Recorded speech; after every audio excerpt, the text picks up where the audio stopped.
badai yang ganas mulai menghantam medan perang yang luas. Saat pasukan bertempur di bawah kilatan petir, seorang prajurit berzirah emas berteriak untuk membunuh Road, menyebut anak laki-laki itu sebagai monster karena menggunakan ilmu terlarang.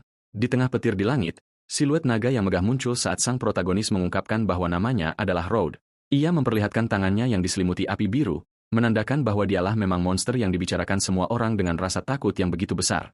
Sesosok makhluk kerangka mengerikan bangkit di tengah badai, menampilkan kekuatan gelap sejati milik Road. Dengan punggung menghadap ke arah bahaya, pemuda itu mengamati kekacauan di sekelilingnya. Menyadari bahwa seluruh dunia melihatnya sebagai ancaman yang mengerikan, ia mengungkapkan bahwa ia ditakuti karena alasan yang sangat sederhana dan langsung, yang membedakannya dari penyihir hidup lainnya. Road berhadapan dengan semua orang, dengan bangga mengungkapkan bahwa dirilah satu-satunya necromancer paling berkuasa di dunia itu.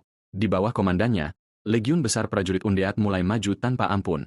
Gerombolan ksatria bayangan itu menyerbu tanpa ragu-ragu ke arah para prajurit manusia yang menyaksikan pemandangan tersebut dengan ketakutan. Para musuh yang putus asa terus berteriak untuk membunuh sang necromancer dengan cara apapun sebelum terlambat. Seorang penyihir merapal mantra api yang kuat, menyatakan bahwa sihir yang begitu dahsyat seharusnya tidak ada di dunia itu. Hujan meteor berapi yang dahsyat mulai berjatuhan langsung ke arah tempat Road berdiri. Dengan ketenangan penuh, pemuda itu hanya memejamkan mata dan membiarkan energi sihir birunya mengalir dengan intens. Ia memutuskan untuk melepaskan mantra terlarangnya yang paling misterius, menciptakan pilar cahaya biru kolosal yang merobek langit. Tiba-tiba, sebuah suara manis dan penuh kekhawatiran memanggil Tuan Muda Road, membuat penglihatannya mulai jernih.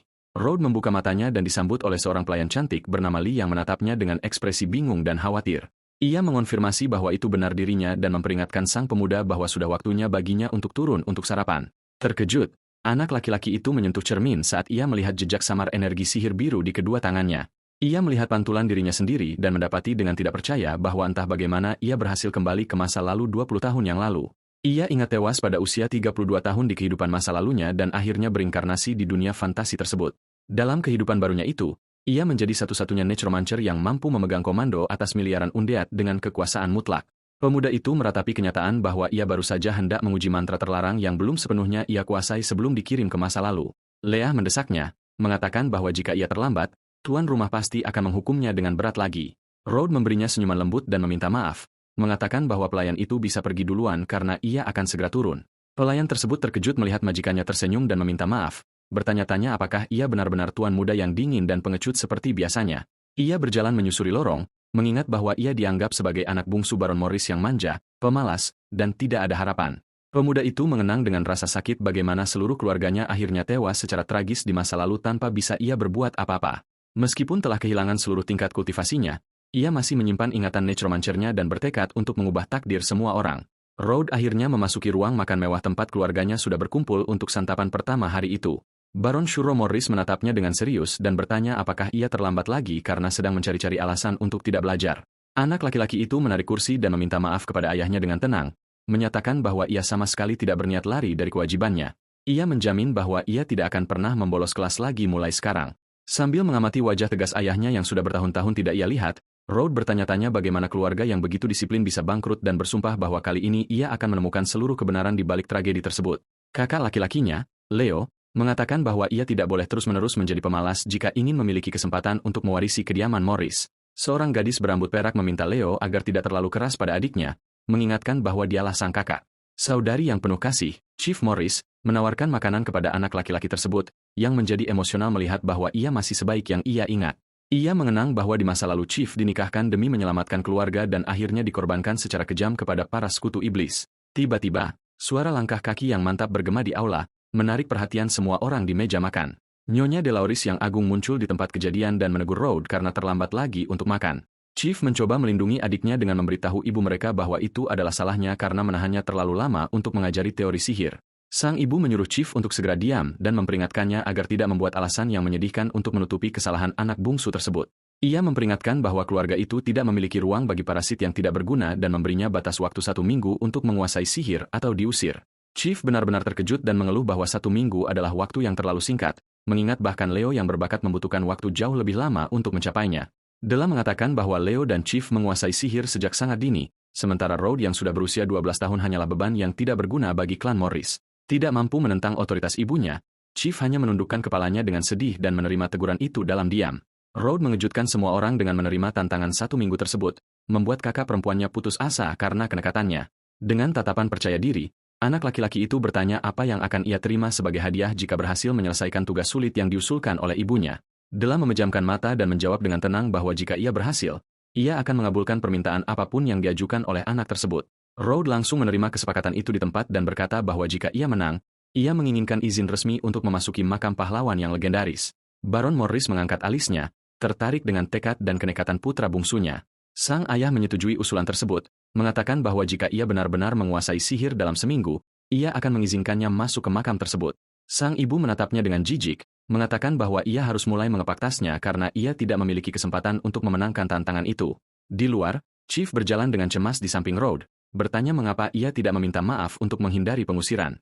Ia bersikeras bahwa kemalasannya telah membuat kemarahan ibu mereka memuncak, dan bahkan seorang jenius seperti Leo pun tidak akan mampu menguasai mana hanya dalam waktu 1 minggu. Wanita muda itu mengungkapkan bahwa ia telah menabung penghasilannya untuk memastikan kehidupan yang nyaman bagi adiknya di luar sana dan memintanya untuk menunggu sebentar. Melihat kekhawatirannya, Rhodes tersenyum canggung dan bertanya-tanya mengapa ia tidak bisa memiliki sedikit kepercayaan padanya. Ia menyadari bahwa jika ia tidak berinkarnasi dengan ingatan masa lalunya, ia pun akan menganggap mustahil untuk melakukan prestasi fantastis seperti itu. Dengan tekad bulat, pemuda itu melangkah maju, tahu bahwa saat inilah waktu yang tepat untuk mulai bertindak demi mengubah takdir keluarganya. Ia ingat bahwa makam pahlawan menyimpan sosok legendaris yang sangat sempurna untuk ia bangkitkan sebagai pelayan undeadnya. Namun untuk saat ini, ia memutuskan bahwa ia harus puas dengan monster boss yang tinggal di hutan tepat di belakang kastil keluarga. Segera setelah itu, anak laki-laki itu menemukan apa yang dicarinya dan menemukan bangkai monster agung yang dikenal sebagai Alpha Earth Destroyer. Ia menyadari bahwa energi di tubuhnya saat ini masih sangat lemah, baru berada di tingkat dasar seorang apprentice penyihir. Di dunia itu, semua kelas sihir dibagi secara kaku menjadi 8 alam sesuai dengan jumlah mana yang dimiliki penyihir. Rhodes mengenang bahwa sebelum berinkarnasi, ia telah melampaui tingkat legendaris. Dikenal secara luas sebagai yang terkuat, ia tahu bahwa membangkitkan monster tingkat pemula dasar ini saja sudah lebih dari cukup untuk mengesankan ibunya. Ia mengulurkan tangannya dan merapalkan kekuatannya, memerintahkan monster itu untuk bangkit dari tidur abadi dan kembali hidup sebagai pelayan setianya. Energi biru mengelilingi area tersebut dengan intens. Saat jiwa makhluk itu mulai bangkit di bawah komando mutlak Rhodes, lantai hutan mulai retak dengan hebat akibat tekanan sihir yang luar biasa yang dilepaskan oleh ritual kebangkitan tersebut. Cakar kerangka raksasa muncul, merobek bumi dengan kekuatan brutal dan mengungkapkan kehadiran makhluk yang menakutkan itu yang telah terlahir kembali. Monster kerangka yang mengerikan itu mengaum dengan memekakkan telinga saat ia melepaskan diri sepenuhnya dari kuburan lamanya di hutan. Makhluk kolosal itu mendekati anak laki-laki tersebut, yang mengamatinya dengan ketenangan penuh dan tanpa menunjukkan sedikitpun rasa takut. Earth Destroyer yang besar itu menundukkan kepalanya, membungkuk dengan rasa hormat dan kepatuhan total di hadapan Tuan Necromancer barunya. Rhodes menatapnya dengan mata yang bersinar dalam nuansa biru mistis, tahu bahwa proses pemanggilan itu telah sukses besar. Detail dan kemampuan makhluk yang dibangkitkan itu muncul di hadapan pemuda tersebut, mengungkapkan bahwa ia tetap mempertahankan serangan api dan tanahnya yang kuat. Sebagai seorang Necromancer, ia juga dapat menggunakan api pelayannya untuk mensimulasikan sihir biasa dan dengan demikian membuktikan kontrol sihirnya dengan mudah. Pemuda itu membuat gerakan cepat dan menembakkan ledakan energi biru yang kuat ke arah pohon terdekat. Serangan yang terkonsentrasi itu menembus batang pohon dengan kemudahan yang tak kenal ampun, meninggalkan lubang yang sempurna dan membuktikan keefektifan sihirnya. Bahkan pelayan kerangka yang besar itu mengenali kekuatan anak laki-laki tersebut sementara Rhodes mengevaluasi performanya sendiri dengan rasa puas. Ia menyerap kembali monster itu, mengetahui bahwa untuk saat ini energi sihirnya yang rendah hanya memungkinkannya mempertahankan satu makhluk yang dipanggil dalam satu waktu. Meskipun demikian, pemuda itu tersenyum percaya diri karena ia tahu tingkat kekuatan itu sudah lebih dari cukup untuk membungkam tuntutan ibunya. Protagonis memfokuskan tujuannya pada makam pahlawan, sebuah tempat kuno dan sakral yang menyimpan berkah dari para prajurit legendaris masa lalu. Semua pemuda di kerajaan bermimpi untuk masuk ke sana demi mengesankan jiwa-jiwa heroik dan menerima kekuatan yang mampu mengubah hidup mereka. Ia ingat bahwa kakaknya, Leo, mendapatkan salah satu berkah tersebut. Namun tujuan sejati Rhodes sebagai seorang Necromancer jauh lebih besar. Ia mengungkapkan dengan senyuman licik bahwa ia tidak hanya menginginkan berkah, melainkan membangkitkan entitas terlarang yang kuat yang sedang tertidur di tempat itu. Pemuda itu ditarik kembali ke kenyataan ketika saudara perempuannya memanggil namanya, berlari dengan putus asa melalui halaman kastil. Chief menarik telinga anak laki-laki itu, bertanya dengan marah mengapa ia malah menghilang alih-alih menunggunya seperti yang ia minta beberapa saat lalu. Chief memintanya untuk tetap tenang selama beberapa hari dan berjanji akan berbicara dengan ibu mereka untuk mencoba membatalkan pengusiran adik bungsunya itu. Rhodes menyuruhnya agar tidak khawatir dan menjamin dengan penuh kasih sayang bahwa ia tidak akan diusir karena ia tidak sanggup berjauhan darinya. Chief menatapnya dengan terkejut dan tersentuh oleh kedewasaan serta kasih sayang tiba-tiba yang ditunjukkan oleh saudaranya, yang tadinya begitu memberontak. Saat-saat antara kakak beradik itu terganggu oleh Lee, yang berlari menuruni tangga untuk mengumumkan bahwa kelas sihir akan segera dimulai. Anak laki-laki itu meminta pelayan tersebut untuk memimpin jalan, dan sang pelayan menyetujuinya dengan antusias, berlari di depan untuk membawanya ke ruang kelas. Chief melihat saudaranya berjalan pergi dan memutuskan bahwa ia masih harus mencoba memohon belas kasihan ibu mereka demi memastikan keselamatan saudaranya. Rhodes memasuki perpustakaan megah di kastil itu, tempat para pemuda bangsawan lainnya sudah duduk, menunggu pelajaran dimulai. Seorang anak laki-laki yang sombong dan provokatif mengejek Rhodes, mengatakan bahwa si anak tak berguna akhirnya memutuskan untuk muncul sekarang setelah ia akan segera diusulkan untuk dikeluarkan. Para siswa bangsawan lainnya mulai tertawa terbahak-bahak melihat wajah sang protagonis, menikmati lelucon kejam dari teman sekelas mereka. Profesor berambut putih yang berpengalaman itu menginterupsi keributan tersebut dan memperingatkan dengan tegas bahwa kelas telah dimulai, menyuruh Rhodes untuk mengambil tempat duduk. Rhodes berjalan dengan tenang, mengingat bahwa dalam kehidupan masa lalunya, ia menderita penghinaan setiap hari karena tidak mampu mengendalikan energinya. Ia mengejutkan sang profesor dengan membungkuk sopan, menawarkan permintaan maaf yang tulus karena datang terlambat tepat di awal kelas. Guru tua Regu menerima permintaan maaf tersebut, sangat terkejut, bertanya-tanya apa yang terjadi sehingga anak laki-laki itu bertindak begitu sopan. Rhodes berjalan dengan tenang menuju mejanya dan duduk di tengah-tengah tatapan terkejut semua orang. Anak laki-laki yang marah itu mengawasinya dari sudut matanya, berbisik dengan rasa jijik dan menyebut sang protagonis sebagai seorang munafik. Profesor Regu mulai menjelaskan bahwa mana adalah kekuatan yang kuat dan misterius, sementara sihir adalah cara untuk menggunakannya.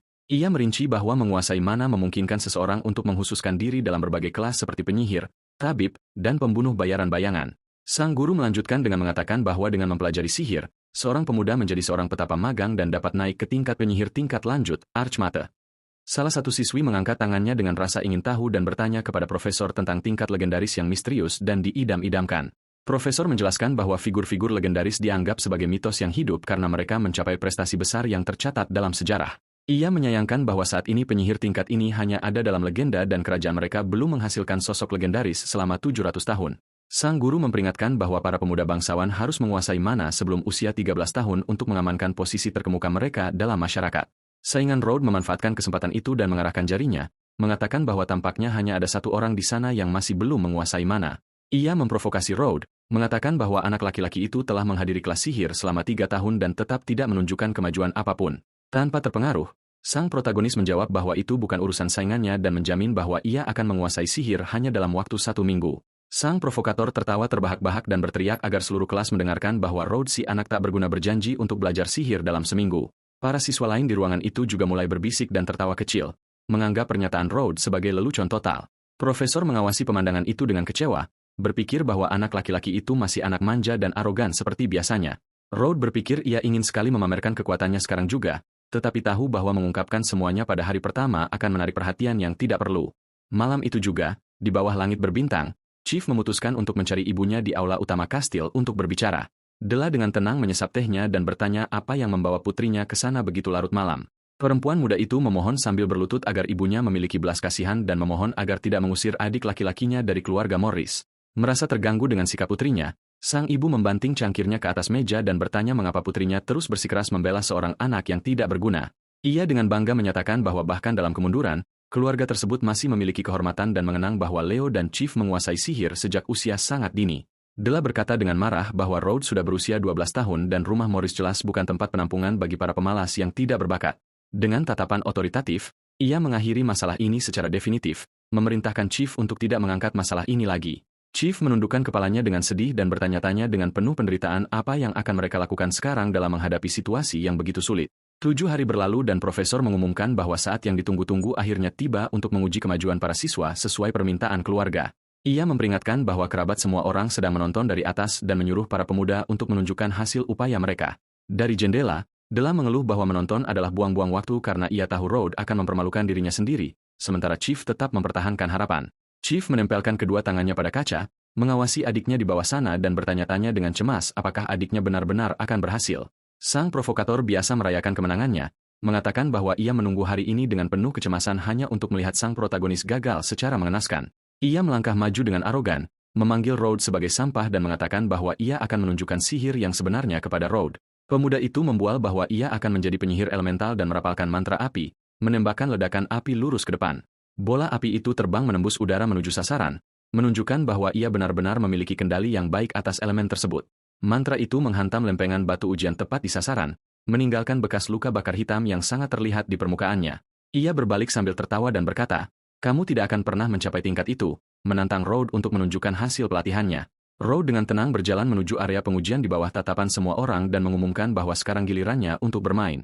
Aura gelap dan siluet kolosal dari pelayan kerangka miliknya mulai terwujud secara diam-diam di belakang sang protagonis. Ia mengulurkan tangannya ke arah lempengan batu ujian, bersiap untuk memberikan pukulan dengan fokus dan tekad penuh. Saingannya terus mengejeknya bersama teman-temannya, mengatakan bahwa Road hanya berpura-pura dan akan segera mulai menangis karena malu.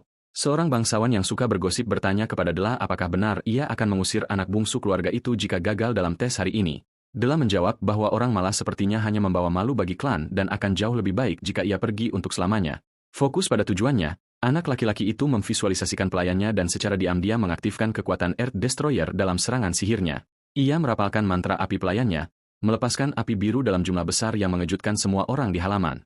Anak laki-laki itu memutuskan untuk menggunakan dosis kekuatan yang baik, meluncurkan ledakan api biru dengan intensitas yang mengesankan dan destruktif. Saingannya menyaksikan pemandangan itu dengan sangat terkejut, tidak dapat memahami bagaimana dan kapan si anak tak berguna itu belajar menggunakan sihir sekuat itu. Semburan api biru yang kuat menghantam lempengan batu ujian tebal dengan dampak dahsyat yang membuat tanah bergetar sedikit. Yang membuat semua orang terkejut dan putus asa, lempengan batu ujian itu hancur berkeping-keping akibat kekuatan pukulan yang tidak masuk akal. Chief membelalakan matanya, sangat terkejut dan bahagia menyadari bahwa adik laki-lakinya benar-benar berhasil melakukan hal yang mustahil.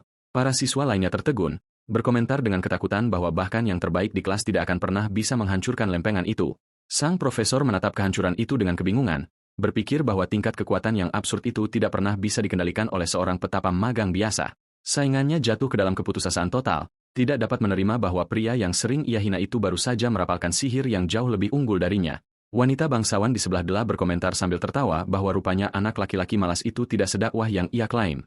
Chief menunjuk ke halaman dengan antusias dan berteriak agar ibu mereka melihat karena Road berhasil melewati ujian dengan sukses. Di bawah sana, sang protagonis hanya membersihkan pakaiannya dengan sangat tenang seolah-olah itu bukan masalah besar. Chief melambaikan tangan dengan gembira dari jendela untuk merayakan kemenangan besar adik tersayangnya di hari yang begitu menegangkan. Saingan yang marah itu berteriak memberontak, menuntut untuk mengetahui bagaimana seorang gagal seperti dia bisa menggunakan sihir api begitu saja.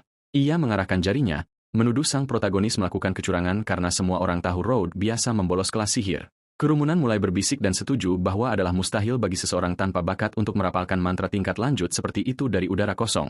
Ia menuduh sang protagonis mencuri alat magis dari perbendaharaan keluarga hanya untuk memasukkan kekuatan dan menghindari pengusiran. Road berbalik perlahan dan bertanya dengan tatapan dingin apa sebenarnya yang coba disinyalir oleh tuan muda Charlie Ant. Charlie menjelaskan sambil tertawa bahwa artefak magis mengonsumsi banyak energi dan bertaruh bahwa saingannya itu hanya bisa mengeluarkan kekuatan tersebut satu kali. Tanpa memedulikan provokasi Charlie, sang protagonis menoleh kepada Profesor Regu dan bertanya apa pendapat sang guru tentang semua ini. Guru tersebut mendesah dan mengakui bahwa meskipun ia merasa kasihan, tuduhan Charlie tentang penggunaan barang tersembunyi itu masuk akal. Para siswa lainnya mulai berbisik kaget, bertanya-tanya apakah Road benar-benar mampu mencuri dan berbuat curang dalam ujian. Menyaksikan semuanya, Chief hancur, berpikir bahwa adik laki-lakinya menolak uluran tangannya justru karena ia memutuskan untuk mencuri harta karun tersebut. Dengan mata penuh air mata, ia meratapi bahwa kecurangan ini hanya akan membuat orang tua mereka semakin kecewa dan marah. Chief menolak untuk membiarkan hal terburuk terjadi dan memutuskan ia harus segera turun tangan untuk melindungi adik laki-lakinya dengan cara apapun. Ia berlari ke arah halaman dan berteriak dengan putus asa, memohon kepada profesor agar tidak menyalahkan Road atas apa yang terjadi. Sebelum ia sempat melanjutkan kebohongan untuk menanggung kesalahan tersebut, sang protagonis memegang lengannya dengan kuat, menghentikannya untuk berbicara lebih jauh. Dengan tatapan tenang, ia meminta kakaknya untuk membiarkannya menangani situasi ini sendirian sementara Chief menatapnya dengan cemas dan kebingungan. Road mengajukan usul kepada profesor bahwa jika ia merapalkan mantra api yang sama sekali lagi, itu akan membuktikan sekali dan untuk selamanya bahwa ia tidak menggunakan benda apapun. Sang guru setuju, mengatakan bahwa mengeluarkan kekuatan tersebut secara berturut-turut akan menjadi bukti definitif bahwa mana tersebut benar-benar milik anak laki-laki itu.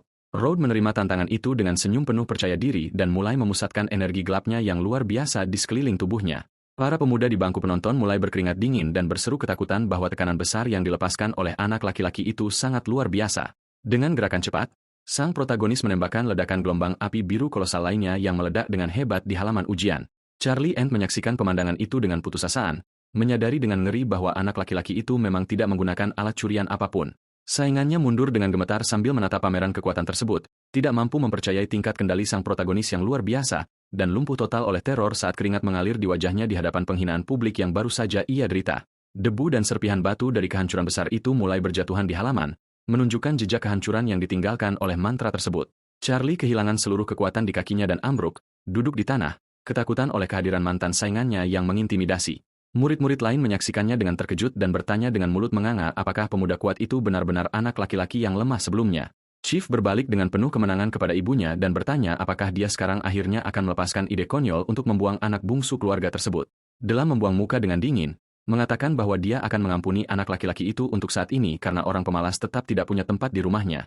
Di hadapan semua orang, Profesor Rigu berteriak dan secara resmi menyatakan bahwa Rhodes telah lulus ujian. Tanpa menggunakan alat sihir apapun, matahari mulai terbenam di cakrawala, mewarnai langit dengan warna-warna hangat dan menutup hari yang penuh dengan kejutan dan tikungan besar. Nanti, di koridor istana, Chief dan kakak laki-laki mereka, Leo, memberi selamat kepada sang protagonis atas pencapaian besar yang diraih di halaman. Rhodes berterima kasih kepada mereka dan berkata bahwa dia tidak menyangka Leo mengetahuinya, tetapi sang kakak mengungkapkan sambil tertawa bahwa Chief terus-menerus membicarakannya. Seluruh keluarga berkumpul kembali di sekitar meja makan besar. Namun kali ini, suasana di aula terasa jelas berbeda. Sang Baron memuji putra bungsunya, mengatakan bahwa profesor menceritakan semuanya kepadanya dan menyatakan dengan bangga bahwa anak laki-laki tersebut mengharumkan nama keluarga. Anak laki-laki itu berterima kasih kepada ayahnya dan secara halus bertanya apakah janji sebelumnya mengenai hadiah tes masih berlaku. Sang ayah menjamin bahwa dia akan menepati janjinya dan memperingatkan bahwa makam para pahlawan akan dibuka dalam sebulan serta berjanji untuk mengamankan tempat eksklusif untuknya. Della dengan serius memperingatkan bahwa tempat itu akan mahal harganya dan menuntut agar dia mendapatkan berkah yang kuat untuk mengimbangi pengorbanan klan. Sang Baron menambahkan bahwa mulai sekarang Rhodes akan menerima perlakuan bangsawan yang sama seperti saudara-saudaranya dan mengharapkan dia berlatih dengan dedikasi disertai gestur yang sopan dan penuh hormat. Sang protagonis sedikit membungkuk secara formal untuk berterima kasih kepada ayahnya yang bangga atas dukungan tersebut. Sendirian, Rhodes berpikir bahwa meskipun berkat biasa tidak berguna baginya, ilmu nekromansi, sihir hitam, miliknya akan menjadi kunci untuk menobatkannya sebagai raja di dalam makam tersebut. Dia ingat sebuah makam tak bernama yang menyimpan abu seorang prajurit kuno yang legendaris dan kuat yang akan menjadi pemanggilan hebat berikutnya. Dia tahu bahwa jiwa legendaris itu hampir memudar dan energi saat ini masih belum cukup kuat untuk membawanya kembali. Namun, ia melihat dalam perlakuan bangsawan yang dijanjikan oleh ayahnya sebagai kesempatan sempurna untuk meningkatkan kekuatannya dan berlatih secara intensif. Sebulan pelatihan intensif berlalu dan Leo membuka pintu kamar mengumumkan bahwa penguasa rumah ingin menemuinya segera. Rhodes bangkit dengan percaya diri, mengungkapkan bahwa selama periode ini ia berhasil naik level mencapai tahap intermediate apprentice. Sang Baron mengumumkan bahwa makam dibuka hari ini dan menugaskan Leo untuk membawa Rhodes ke sana, menjelaskan aturan dan cara kerja tempat tersebut. Leo menerima misi tersebut dengan sigap dan menjawab dengan penuh hormat, menyatakan bahwa ia akan memandu adik laki-lakinya ke tempat suci tersebut. Tak lama kemudian, kereta kuda keluarga Amor melaju kencang di jalan tanah yang dikelilingi oleh pepohonan. Di dalam kereta, Leo bertanya apakah si bungsu mengetahui klasifikasi berkah yang bisa ia terima di dalam makam. Rhodes dengan tenang menjawab bahwa ia mendengarkan dengan penuh perhatian penjelasan mendetail dari sang kakak. Leo merinci bahwa berkah dibagi menjadi 5 tingkat kelangkaan yaitu putih, biru, ungu, emas, dan merah. Rhodes bertanya berkah apa yang didapatkan kakaknya, dan Leo dengan rendah hati mengungkapkan bahwa ia hanya menerima tingkat kelangkaan ungu. Rhodes terkejut mengetahui bahwa berkah ungu sangat langka dan mengerti mengapa kakaknya begitu menonjol di tentara kerajaan. Chief memuji Leo, mengingatkan bahwa mendapatkan berkah apapun di sana sudah sangat sulit dan mendapatkan warna ungu hampir mustahil bagi kebanyakan orang. Chief mendekati si bungsu dan bersikeras bahwa ia harus mengamankan setidaknya berkah putih karena bahkan yang paling dasar sekalipun sangat langka. Rhodes memintanya untuk tidak stres dan berpikir dalam hati sambil tertawa bahwa jika Chief tahu ia tidak menginginkan berkah, gadis itu pasti akan sangat marah. Kereta akhirnya mendekati pintu masuk makam para pahlawan yang menjulang tinggi, yang dijaga oleh patua kesatria raksasa. Tempat itu diselimuti misteri dengan patua pahlawan masa lalu dan batu nisan yang membentang di seberang kabut suram tempat suci tersebut. Leo memperingatkan bahwa Rhodes akan memiliki waktu tepat 3 jam di dalam untuk mengikuti ujian dan menjamin bahwa dia dan Chief akan menunggu di luar. Chief menyaksikan si bungsu masuk melalui gerbang besar dan diam-diam mendoakannya agar setidaknya mendapatkan berkah putih sederhana. Dengan mata bersinar penuh harapan, wanita muda itu berdiri teguh, mendukung dari lubuk hatinya yang paling dalam demi kesuksesan sang kakak dalam tantangan tersebut. Rhodes berjalan sendirian menyeberangi jembatan batu, membelah kuburan luas yang dikelilingi patua prajurit bersayap dan batu nisan kuno. Anak laki-laki itu menyunggingkan senyum percaya diri setelah menyadari bahwa ia akhirnya begitu dekat untuk mencapai tujuan utamanya. Di sana Rhodes mengingat tip umum untuk melihat terlebih dahulu makam para archmage, penyihir agung, terkenal yang didekorasi untuk mendapatkan berkah yang lebih langka. Namun, ia mengabaikan monumen mencolok itu dan terus berjalan dengan langkah mantap menuju area pemakaman yang lebih terpencil. Sang protagonis memusatkan perhatiannya pada makam tak bernama yang sederhana. Mengetahui bahwa legenda sejati yang dilupakan oleh waktu beristirahat di sana, ia berlutut di depan makam sederhana itu dan meminta maaf kepada jiwa yang beristirahat di sana, menjamin bahwa ia tidak berniat menyinggungnya. Anak laki-laki itu menutup matanya dan mulai memusatkan mana gelapnya secara intensif, bersiap untuk memulai ritual pemanggilan terlarang. Dengan matanya yang bersinar biru, ia dengan otoritatif memerintahkan pahlawan masa lalu untuk bangun dari tidur abadi dan sujud di hadapannya. Angin kencang bertiup dan Road menyadari bahwa jiwa prajurit legendaris itu sedang mencoba melawan perintah gelapnya. Dia memperingatkan dengan geram bahwa semua undead di dunia itu adalah miliknya, mengklaim dirinya sebagai necromancer terbesar dan raja para orang mati. Roh agung pendekar pedang legendaris itu muncul di balut api biru, memastikan bahwa ia adalah pelayan kelas yang sangat kuat. Road menatap jiwa yang dipanggil itu dengan tatapan tajam dan mengancam, memerintahkan dengan dingin mutlak agar ia tunduk pada kehendaknya. Roh kesatria yang kuat itu menyerah pada tekanan besar sang necromancer dan berlutut dengan hormat, menyapa Road sebagai tuan barunya. Sang protagonis mengamatinya dari dekat dan bertanya apakah roh yang dipanggil itu masih bisa mengingat nama prajurit lamanya. Prajurit itu mengaku bahwa ia lupa namanya sendiri karena waktu dan dengan rendah hati meminta tuan mudanya memberinya julukan baru. Road menyunggingkan senyum puas atas totalitas kesetiaan pelayan barunya dan memutuskan bahwa mulai sekarang ia akan memberinya nama baru. Pemuda itu membaptis pendekar pedang yang dipanggil secara legendaris dan kuat itu dengan nama yang megah, Bone Crown Bladesheath, memahkotai aliansi baru mereka. Sementara itu, di bagian lain makam tersebut, suara rantai yang bergerak dan langkah kaki yang mantap mulai bergema di lorong-lorong gelap. 3 orang mulai menjelajahi tempat suci tersebut, dipimpin oleh seorang kesatria dengan pedang besar yang bersandar di pundak lebarnya. Konselor berkacamata itu memberitahu, muda, Eleanor dari rumah Ashblade yang bergengsi bahwa ia pasti akan berhasil mendapatkan berkah ungu yang langka. Sang pengawal menyarankan agar wanita muda itu mencari makam yang lebih besar karena pahlawan masa lalu yang termasyhur bersemayam di sana yang akan menjamin berkah besar. Eleanor berambut biru yang cantik dan penuh tekad mengangguk setuju dengan tips dari rekan-rekannya dan berjalan penuh tujuan melalui makam tersebut. Segera ia menemukan batu nisan megah dari pahlawan besar Elves yang menampilkan patua malaikat yang mengesankan dengan pedang. Ia mengamatinya dengan kagum, mengingat bahwa ia adalah archmage yang sangat kuat yang hampir mencapai tingkat saga legendaris. Eleanor bergegas melintasi tempat suci, cemas untuk mencoba mendapatkan berkah dari prajurit kuat masa lalu itu untuk dirinya sendiri. Namun, ia berhenti mendadak karena terkejut setelah melihat cahaya biru yang intens dan misterius terpancar dari area tepat di depannya. Sang pengawal menghunus senjatanya dengan cepat dan memperingatkan nyonyanya untuk berhati-hati karena ia mendeteksi kehadiran undead yang mengerikan di daerah tersebut. Ledakan energi dan api biru yang luar biasa muncul entah dari mana di hadapan mereka, membuat atmosfer semakin tegang dan berbahaya. Melalui api, mereka melihat siluet seorang anak laki-laki, dan Eleanor bertanya-tanya dengan bingung apakah anak itu juga berada di sana untuk mencari berkah. Sang pengawal mengarahkan pedangnya yang tajam ke arah Road dan bertanya dengan kasar apakah energi gelap yang mereka rasakan berasal darinya. Saat menganalisis Road, pengawal berpengalaman itu menyadari bahwa anak laki-laki kecil itu adalah seorang magic swordsman pemula dan mencatat bahwa ia tidak biasa. Ia menyuruh Eleanor untuk sangat berhati-hati, memperingatkan bahwa tempat itu dikuasai oleh mana gelap dan pemuda itu mungkin dirasuki oleh roh jahat.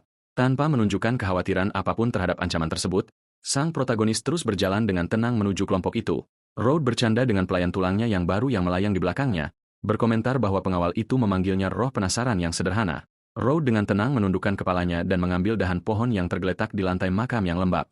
Sang protagonis menguji berat dahan tersebut dan memerintahkan pelayan barunya untuk menghadapi para pengawal yang berdiri di hadapan mereka dengan senjata mereka. Kesatria itu maju dengan kecepatan tinggi, melepaskan tebasan vertikal yang ganas dengan pedang masifnya yang diliputi energi listrik, yang membuat semua orang benar-benar terkejut. Pedang besar itu dengan mudah diblokir hanya dengan sepotong kayu sederhana yang dipegang Road dengan gerakan cepat dan tak kasat mata. Sang protagonis melakukan serangan balik, membuat prajurit kuat itu terpental jauh dalam keadaan terlucuti senjatanya. Setelah jatuh, pria itu menatapnya dengan keringat dingin dan mata terbelalak, tidak mampu memahami tingkat kekuatan absurd yang dimiliki anak laki-laki itu. Road hanya mengamatinya dari balik bayang-bayang tudungnya, mempertahankan postur tubuh yang mengesankan tanpa menunjukkan usaha sedikitpun. Eleanor berdiri dengan mulut ternganga dan syok total, tidak percaya bahwa pengawalnya yang kuat dikalahkan dengan mudah oleh seorang anak laki-laki yang hanya menggunakan dahan kayu. Ia mengamatinya dari dekat, memperhatikan bahwa anak itu tampak seusia dengannya, dan bertanya-tanya dengan penuh intrik bagaimana ia melakukannya. Dengan kesal, ia menunjuk jarinya ke arah Road, menuntut untuk mengetahui siapa dirinya dan memperingatkannya bahwa ia berasal dari keluarga Ashblade yang berpengaruh dan kuat. Tiba-tiba, pria tertua di kelompok itu menyela dengan kasar, menyuruh gadis itu untuk segera menutup mulutnya. Eleanor berbalik dengan kaget, memanggil kakeknya tanpa mengerti mengapa ia begitu serius menegur sikapnya. Sang protagonis hanya mengamati reaksi mereka dalam diam, tetap tenang dan tidak mundur satu inci pun.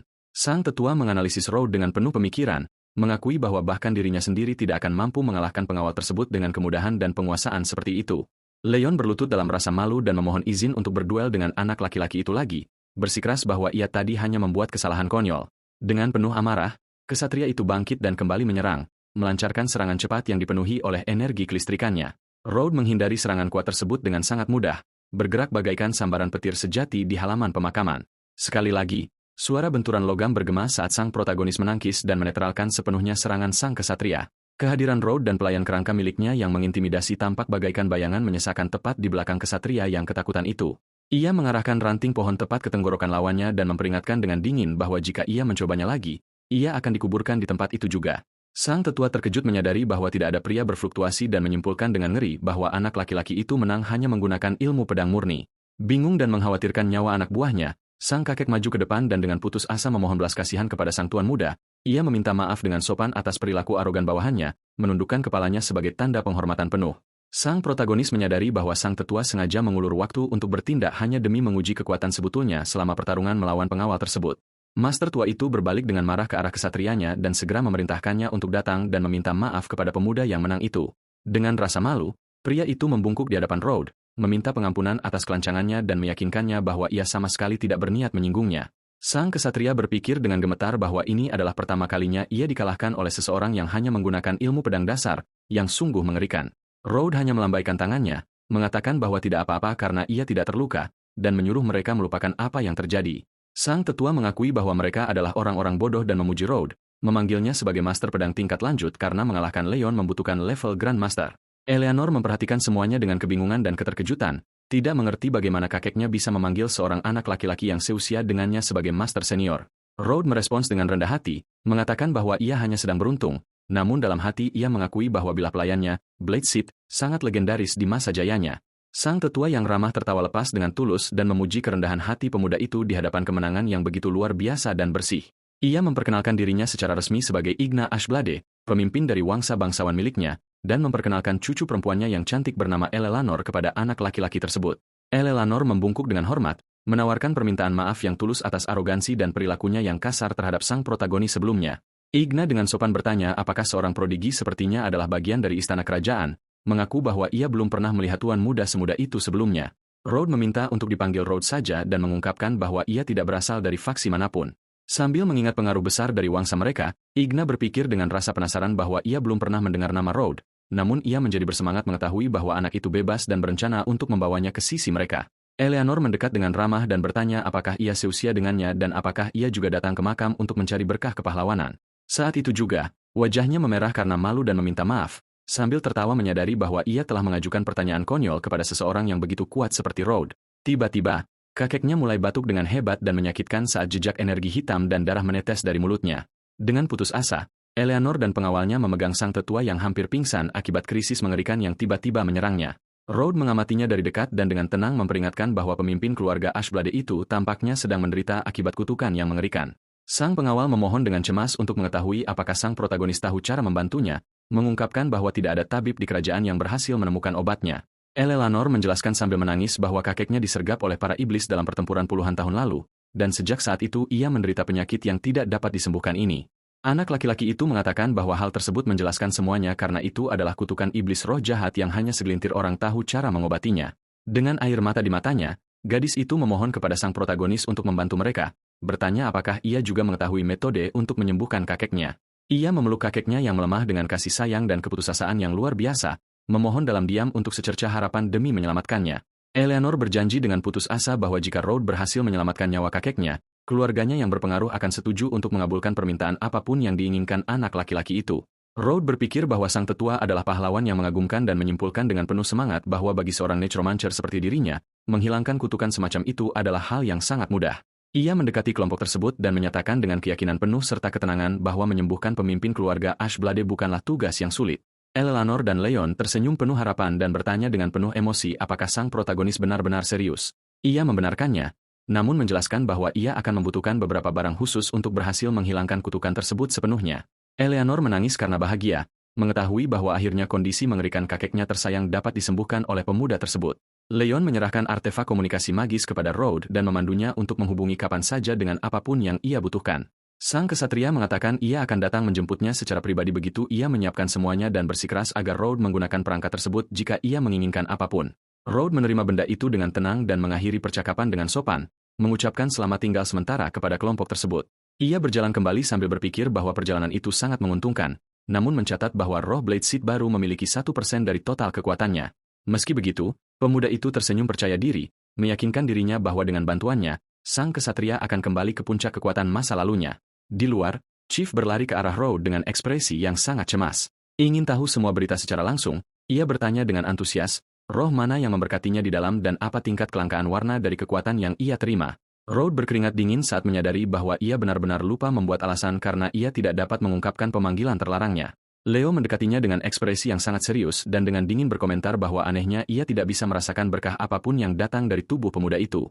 Kakak laki-lakinya itu bertanya dengan marah apa yang terjadi, mengingat keluarga telah menghabiskan banyak uang untuk mengamankan tempat tersebut untuknya. Leo mengusap wajahnya karena kecewa dan mengatakan ia tadinya percaya sang adik benar-benar telah berubah, namun melihat bahwa ia tetaplah pecundang yang sama seperti biasanya. Anak laki-laki itu pura-pura menganggapnya lucu, mengatakan bahwa jiwa-jiwa di sana tidak menyukainya, namun dalam hati ia berpikir bahwa Blade Seed jauh lebih baik daripada berkah yang tidak berguna baginya. Chief menyarankan dengan sedih agar mereka segera pulang, berharap dari lubuk hatinya yang paling dalam bahwa ibu mereka tidak akan marah dengan berita buruk tersebut. Malam itu juga, jeritan penuh amarah dari matriark keluarga Morris menggema tajam melalui setiap sudut kastil yang besar. Della membanting meja dengan marah dan berteriak bahwa, seperti yang diduga, si bungsu yang tidak berguna telah membuktikan sekali lagi bahwa ia adalah sampah total tanpa harapan keselamatan bagi keluarga. Ia mengeluhkan bahwa pasangan itu telah menghabiskan terlalu banyak uang untuk mendapatkan tempat di makam tersebut, sementara Road hanya mendengarkan dalam diam agar tidak memperkeruh keadaan. Sang ibu mengatakan bahwa ia seharusnya bekerja keras seperti Leo dan memerintahkannya untuk pergi ke Akademi Sihir dalam beberapa hari ke depan agar tidak mempermalukan mereka di sana. Ia berjalan menjauh sambil menyuruh anak laki-laki itu untuk tidak pulang kecuali benar-benar diperlukan karena kehadirannya merusak nafsu makannya. Pemuda itu melihat pergi ke akademi sebagai kesempatan sempurna untuk mendapatkan material langka guna meningkatkan level pelayan Blade Seed miliknya dan naik level dengan cepat. Ia mengenang mantan tunangannya di masa kecil, Claire Morris, yang memutuskan pertunangan karena menganggapnya lemah dan berakhir menemui takdir tragis di kehidupan masa lalunya. Ia tahu Claire memiliki temperamen yang sulit dan menyadari bahwa ibunya sebenarnya ingin menggunakan dirinya sebagai pelayan untuk menjaga aliansi dengan keluarga Claire. Namun, sang protagonis memutuskan bahwa ia tidak peduli tentang hal itu dan bersumpah akan mengubah takdir tragis Clara sebagai bentuk rasa terima kasih kepada ibunya. 3 hari kemudian, latar berpindah ke Akademi Sihir 7 kota yang besar dan terkenal yang terletak di wilayah utara benua itu. Institusi pendidikan sihir yang bergengsi ini hanya menampung para siswa muda yang berasal dari keluarga bangsawan paling penting di seluruh kerajaan. Sang protagonis merayakan fakta bahwa ia berada jauh dari rumah, mengetahui bahwa di sana ia akan dapat menggunakan seluruh kekuatan necromancer-nya untuk naik level dengan bebas. Clara, pewaris cantik dari keluarga penting Flora, berjalan dengan elegan melewati halaman setempat, menarik perhatian semua orang di sekitarnya. Anak-anak laki-laki memujinya dengan penuh semangat, berkomentar dengan nada kecewa bahwa sangat disayangkan ia sudah bertunangan dan bertanya-tanya siapa pria beruntung tersebut. Mengabaikan obrolan para siswa di halaman, Road hanya mengamati pergerakan lokal dengan tenang dan santai. Penasihat Clara memperingatkan bahwa keluarga Morris mengirimkan si bungsu untuk menemaninya, dan Clara melihat ke arahnya dengan rasa jijik yang total. Sang penasihat menjelaskan bahwa meskipun sedang merosot, Wangsa Morris memiliki Leo yang menjanjikan dan oleh karena itu Clara menerima kehadiran sang protagonis dengan geram. Ia memutuskan untuk membiarkan Road tetap dekat, berpikir dengan arogan bahwa kehadirannya mungkin akan sedikit menghindarkannya dari gangguan di sana. Road melihatnya berjalan menjauh dan berpikir dengan senyum tipis yang canggung bahwa gadis itu tetap sama arogan seperti di masa lalu. Sang protagonis berbalik dengan terkejut saat mendengar suara akrab, memanggilnya dengan sangat hormat di tengah halaman yang sibuk. Itu adalah Eleanor yang berlari ke arahnya, terkejut dan bersemangat melihat seorang master yang kuat sepertinya juga akan belajar di akademi. Gadis itu menduga dengan takjub bahwa Road datang menyamar dalam misi rahasia penting seperti menyelidiki para bangsawan berkhianat yang bersekutu dengan para iblis. Road memintanya untuk tidak memanggilnya master di depan umum agar tidak merusak penyamarannya dan Eleanor dengan cepat menyetujui perintahnya. Ia bertanya bagaimana seharusnya ia memanggilnya jika bukan master dan pemuda itu mengatakan untuk menggunakan nama Road saja, sambil memanfaatkan kesempatan itu untuk menanyakan kesehatan kakeknya. Eleanor mengatakan kakeknya sudah stabil dan mereka hampir mengumpulkan semua material yang diminta oleh Road, dan Road memintanya untuk mencarinya. Ketika ia selesai, Clara menyadari keterlambatannya dan berteriak dengan marah, menanyakan apa yang ia tunggu sehingga tidak mengikuti langkahnya, yang membuat Eleanor merasa cukup tidak nyaman. Sang protagonis merespons bahwa ia sudah akan pergi dan berlari untuk menyusulnya, meninggalkan Eleanor mengamati pemandangan itu dari kejauhan dengan ekspresi jengkel. Eleanor melihatnya berjalan menjauh, bertanya-tanya dengan geram siapa gadis arogan itu yang berani berbicara kepada masternya dengan cara seperti itu. Clara terus mengeluh bahwa Road terlalu lemah untuk melindunginya sementara para siswa lainnya bertanya-tanya siapa anak laki-laki di sampingnya itu. Para siswa berbisik bahwa itu adalah Anderson, putra sang Lord, yang membenci siapapun yang mencoba mendekati pewaris Flora tersebut. Anderson tersenyum usil dan sombong saat melihat gadis cantik itu mendekat melalui halaman tengah Akademi Sihir Agung. Ia berlari untuk menyambutnya secara palsu, mengatakan bahwa ia akan sangat senang datang untuk mengawalnya jika ia tahu gadis itu akan tiba pada jam tersebut hari ini. Road mengamati pemuda itu, Teringat bahwa anak sang Lord suka pamer dan dulu sering mempermalukannya tanpa alasan di garis waktu lama mereka. Merasa terganggu oleh pendekatan tersebut, Claire menunjuk dengan jarinya dan dengan nada kasar menuntut agar Anderson segera pergi meninggalkannya. Anderson mendekat dengan senyuman sinis dan meminta Clara agar tidak bersikap begitu dingin kepadanya, mengingatkan gadis itu bahwa ia tahu perasaannya, sementara ia merasa terganggu oleh ketekunan pemuda tersebut yang tidak pada tempatnya. Clara berteriak sejadi-jadinya, menyuruh pemuda itu untuk segera lenyap dari pandangannya. Ia memperjelas bahwa ia tidak peduli meskipun pemuda itu adalah anak sang Lord dan menuntut agar ia menjauh darinya. Senyum di wajah Anderson langsung lenyap, bergantikan ekspresi kemarahan yang suram saat ia menyebut Clara sebagai gadis tidak tahu berterima kasih. Anderson benar-benar kehabisan kesabaran dan menyerang secara agresif dengan tangan terangkat untuk mencoba mencengkeram sang gadis secara paksa. Namun, Rhodes melakukan intervensi dengan kecepatan luar biasa dan melayangkan tamparan keras ke tangan pemuda itu, mencegah sang penyerang menyentuh Clara. Sang protagonis memposisikan dirinya dengan mantap di antara keduanya, melindungi gadis muda tersebut dan menghadapi sang rival dengan total ketenangan serta wibawa.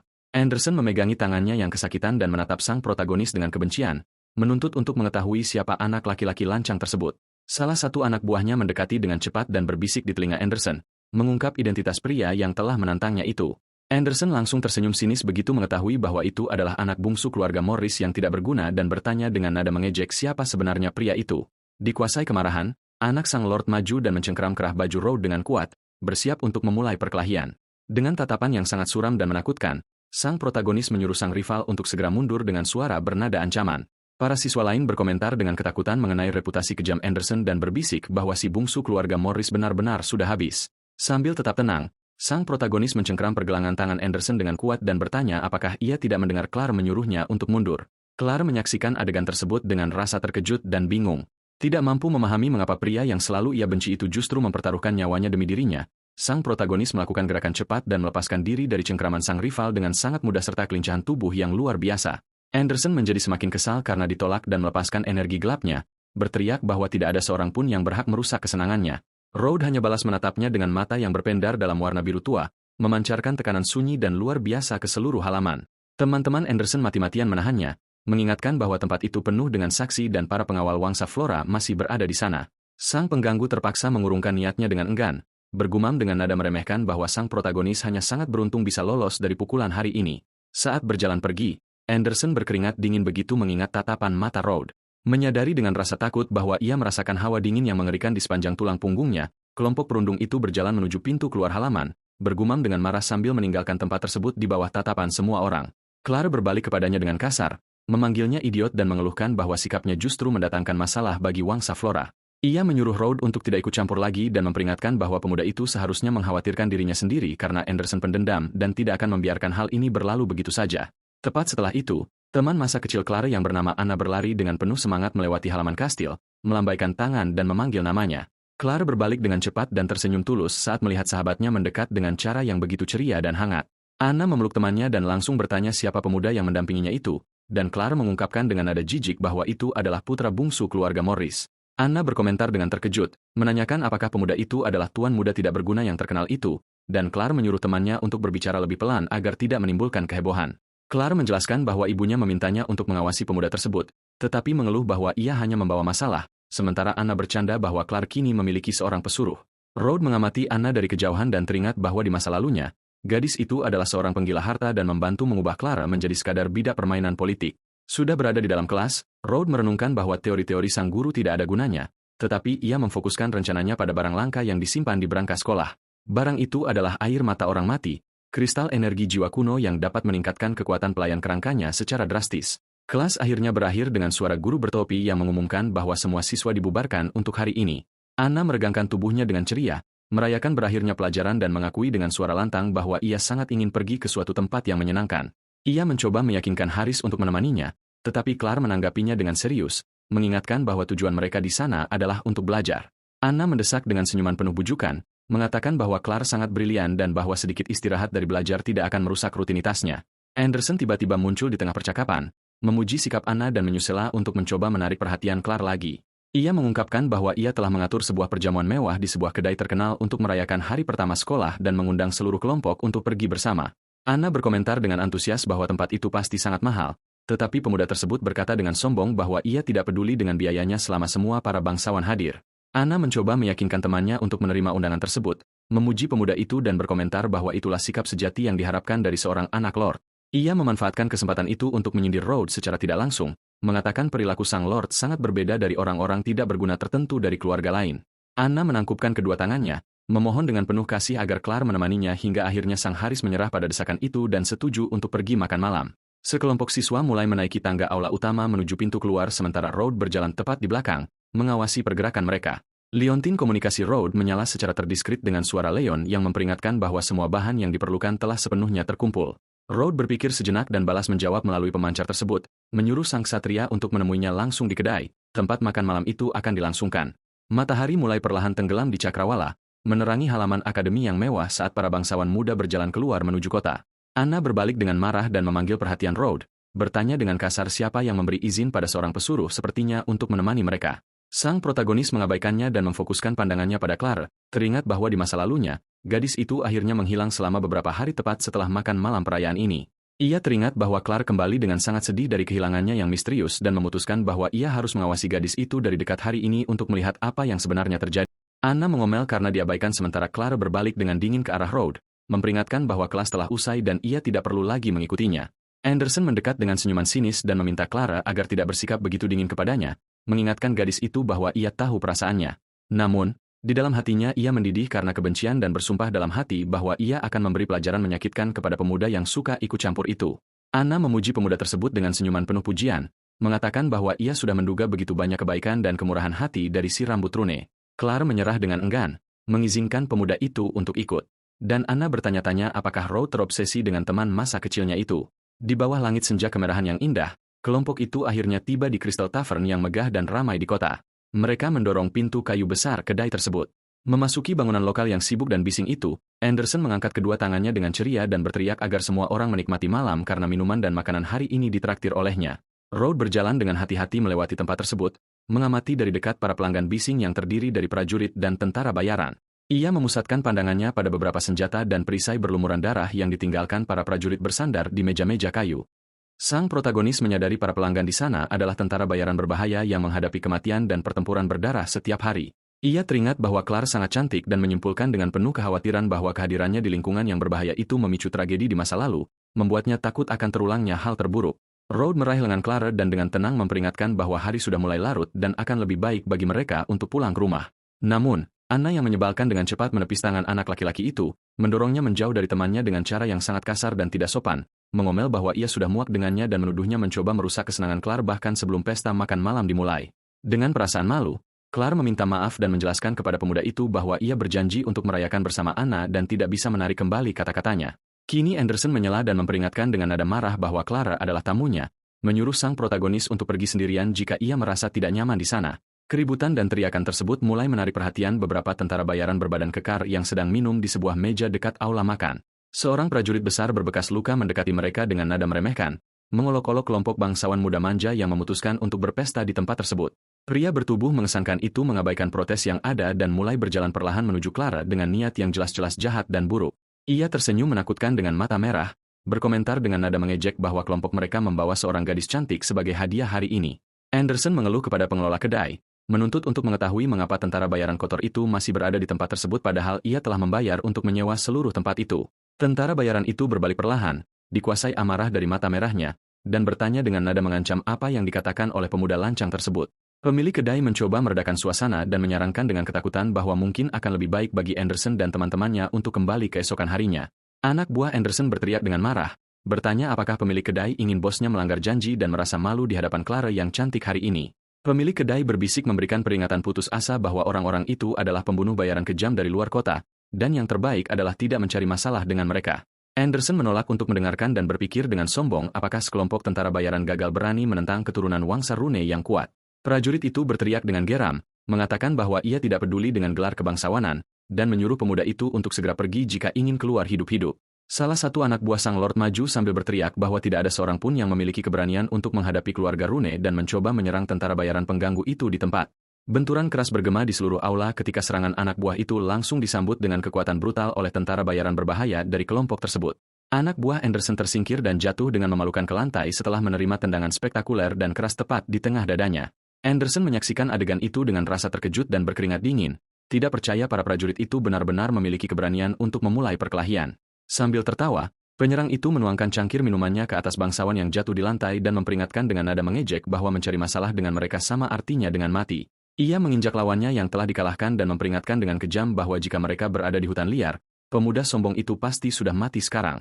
Mengamati keributan itu dari kejauhan dan dalam keheningan, sang protagonis menyunggingkan senyum tipis. Berpikir bahwa situasi ini menjadi sangat menarik, Anderson berkeringat dingin sambil mengangkat kedua tangannya karena panik dan mencoba bernegosiasi, meminta untuk berbicara dengan pemimpin kelompok tersebut untuk menghindari lebih banyak masalah. Prajurit itu menunjuk ke belakang dan mengejek, mengatakan pemuda itu sama sekali tidak memiliki otoritas untuk berbicara dengan Kapten Kent, menyuruhnya untuk memanggil ayahnya saja. Kapten Kent yang ditakuti mengamati pergerakan tersebut dalam keheningan, mempertahankan postur tubuh yang mengesankan dan suram dengan pedang besar yang tersampir di punggungnya. Anderson gemetar ketakutan saat mengenali nama pembunuh bayaran tanpa belas kasihan yang memiliki reputasi membunuh bahkan anggota kaum bangsawan demi uang di hutan. Kapten yang kejam itu tersenyum mengejek dan memperingatkan dengan nada meremehkan bahwa kehidupan pemuda berambut rune itu sama sekali tidak ada artinya bagi mereka. Dengan putus asa, rekan-rekan Anderson mundur ketakutan begitu menyadari mereka telah berurusan dengan geng kriminal paling berbahaya di wilayah tersebut.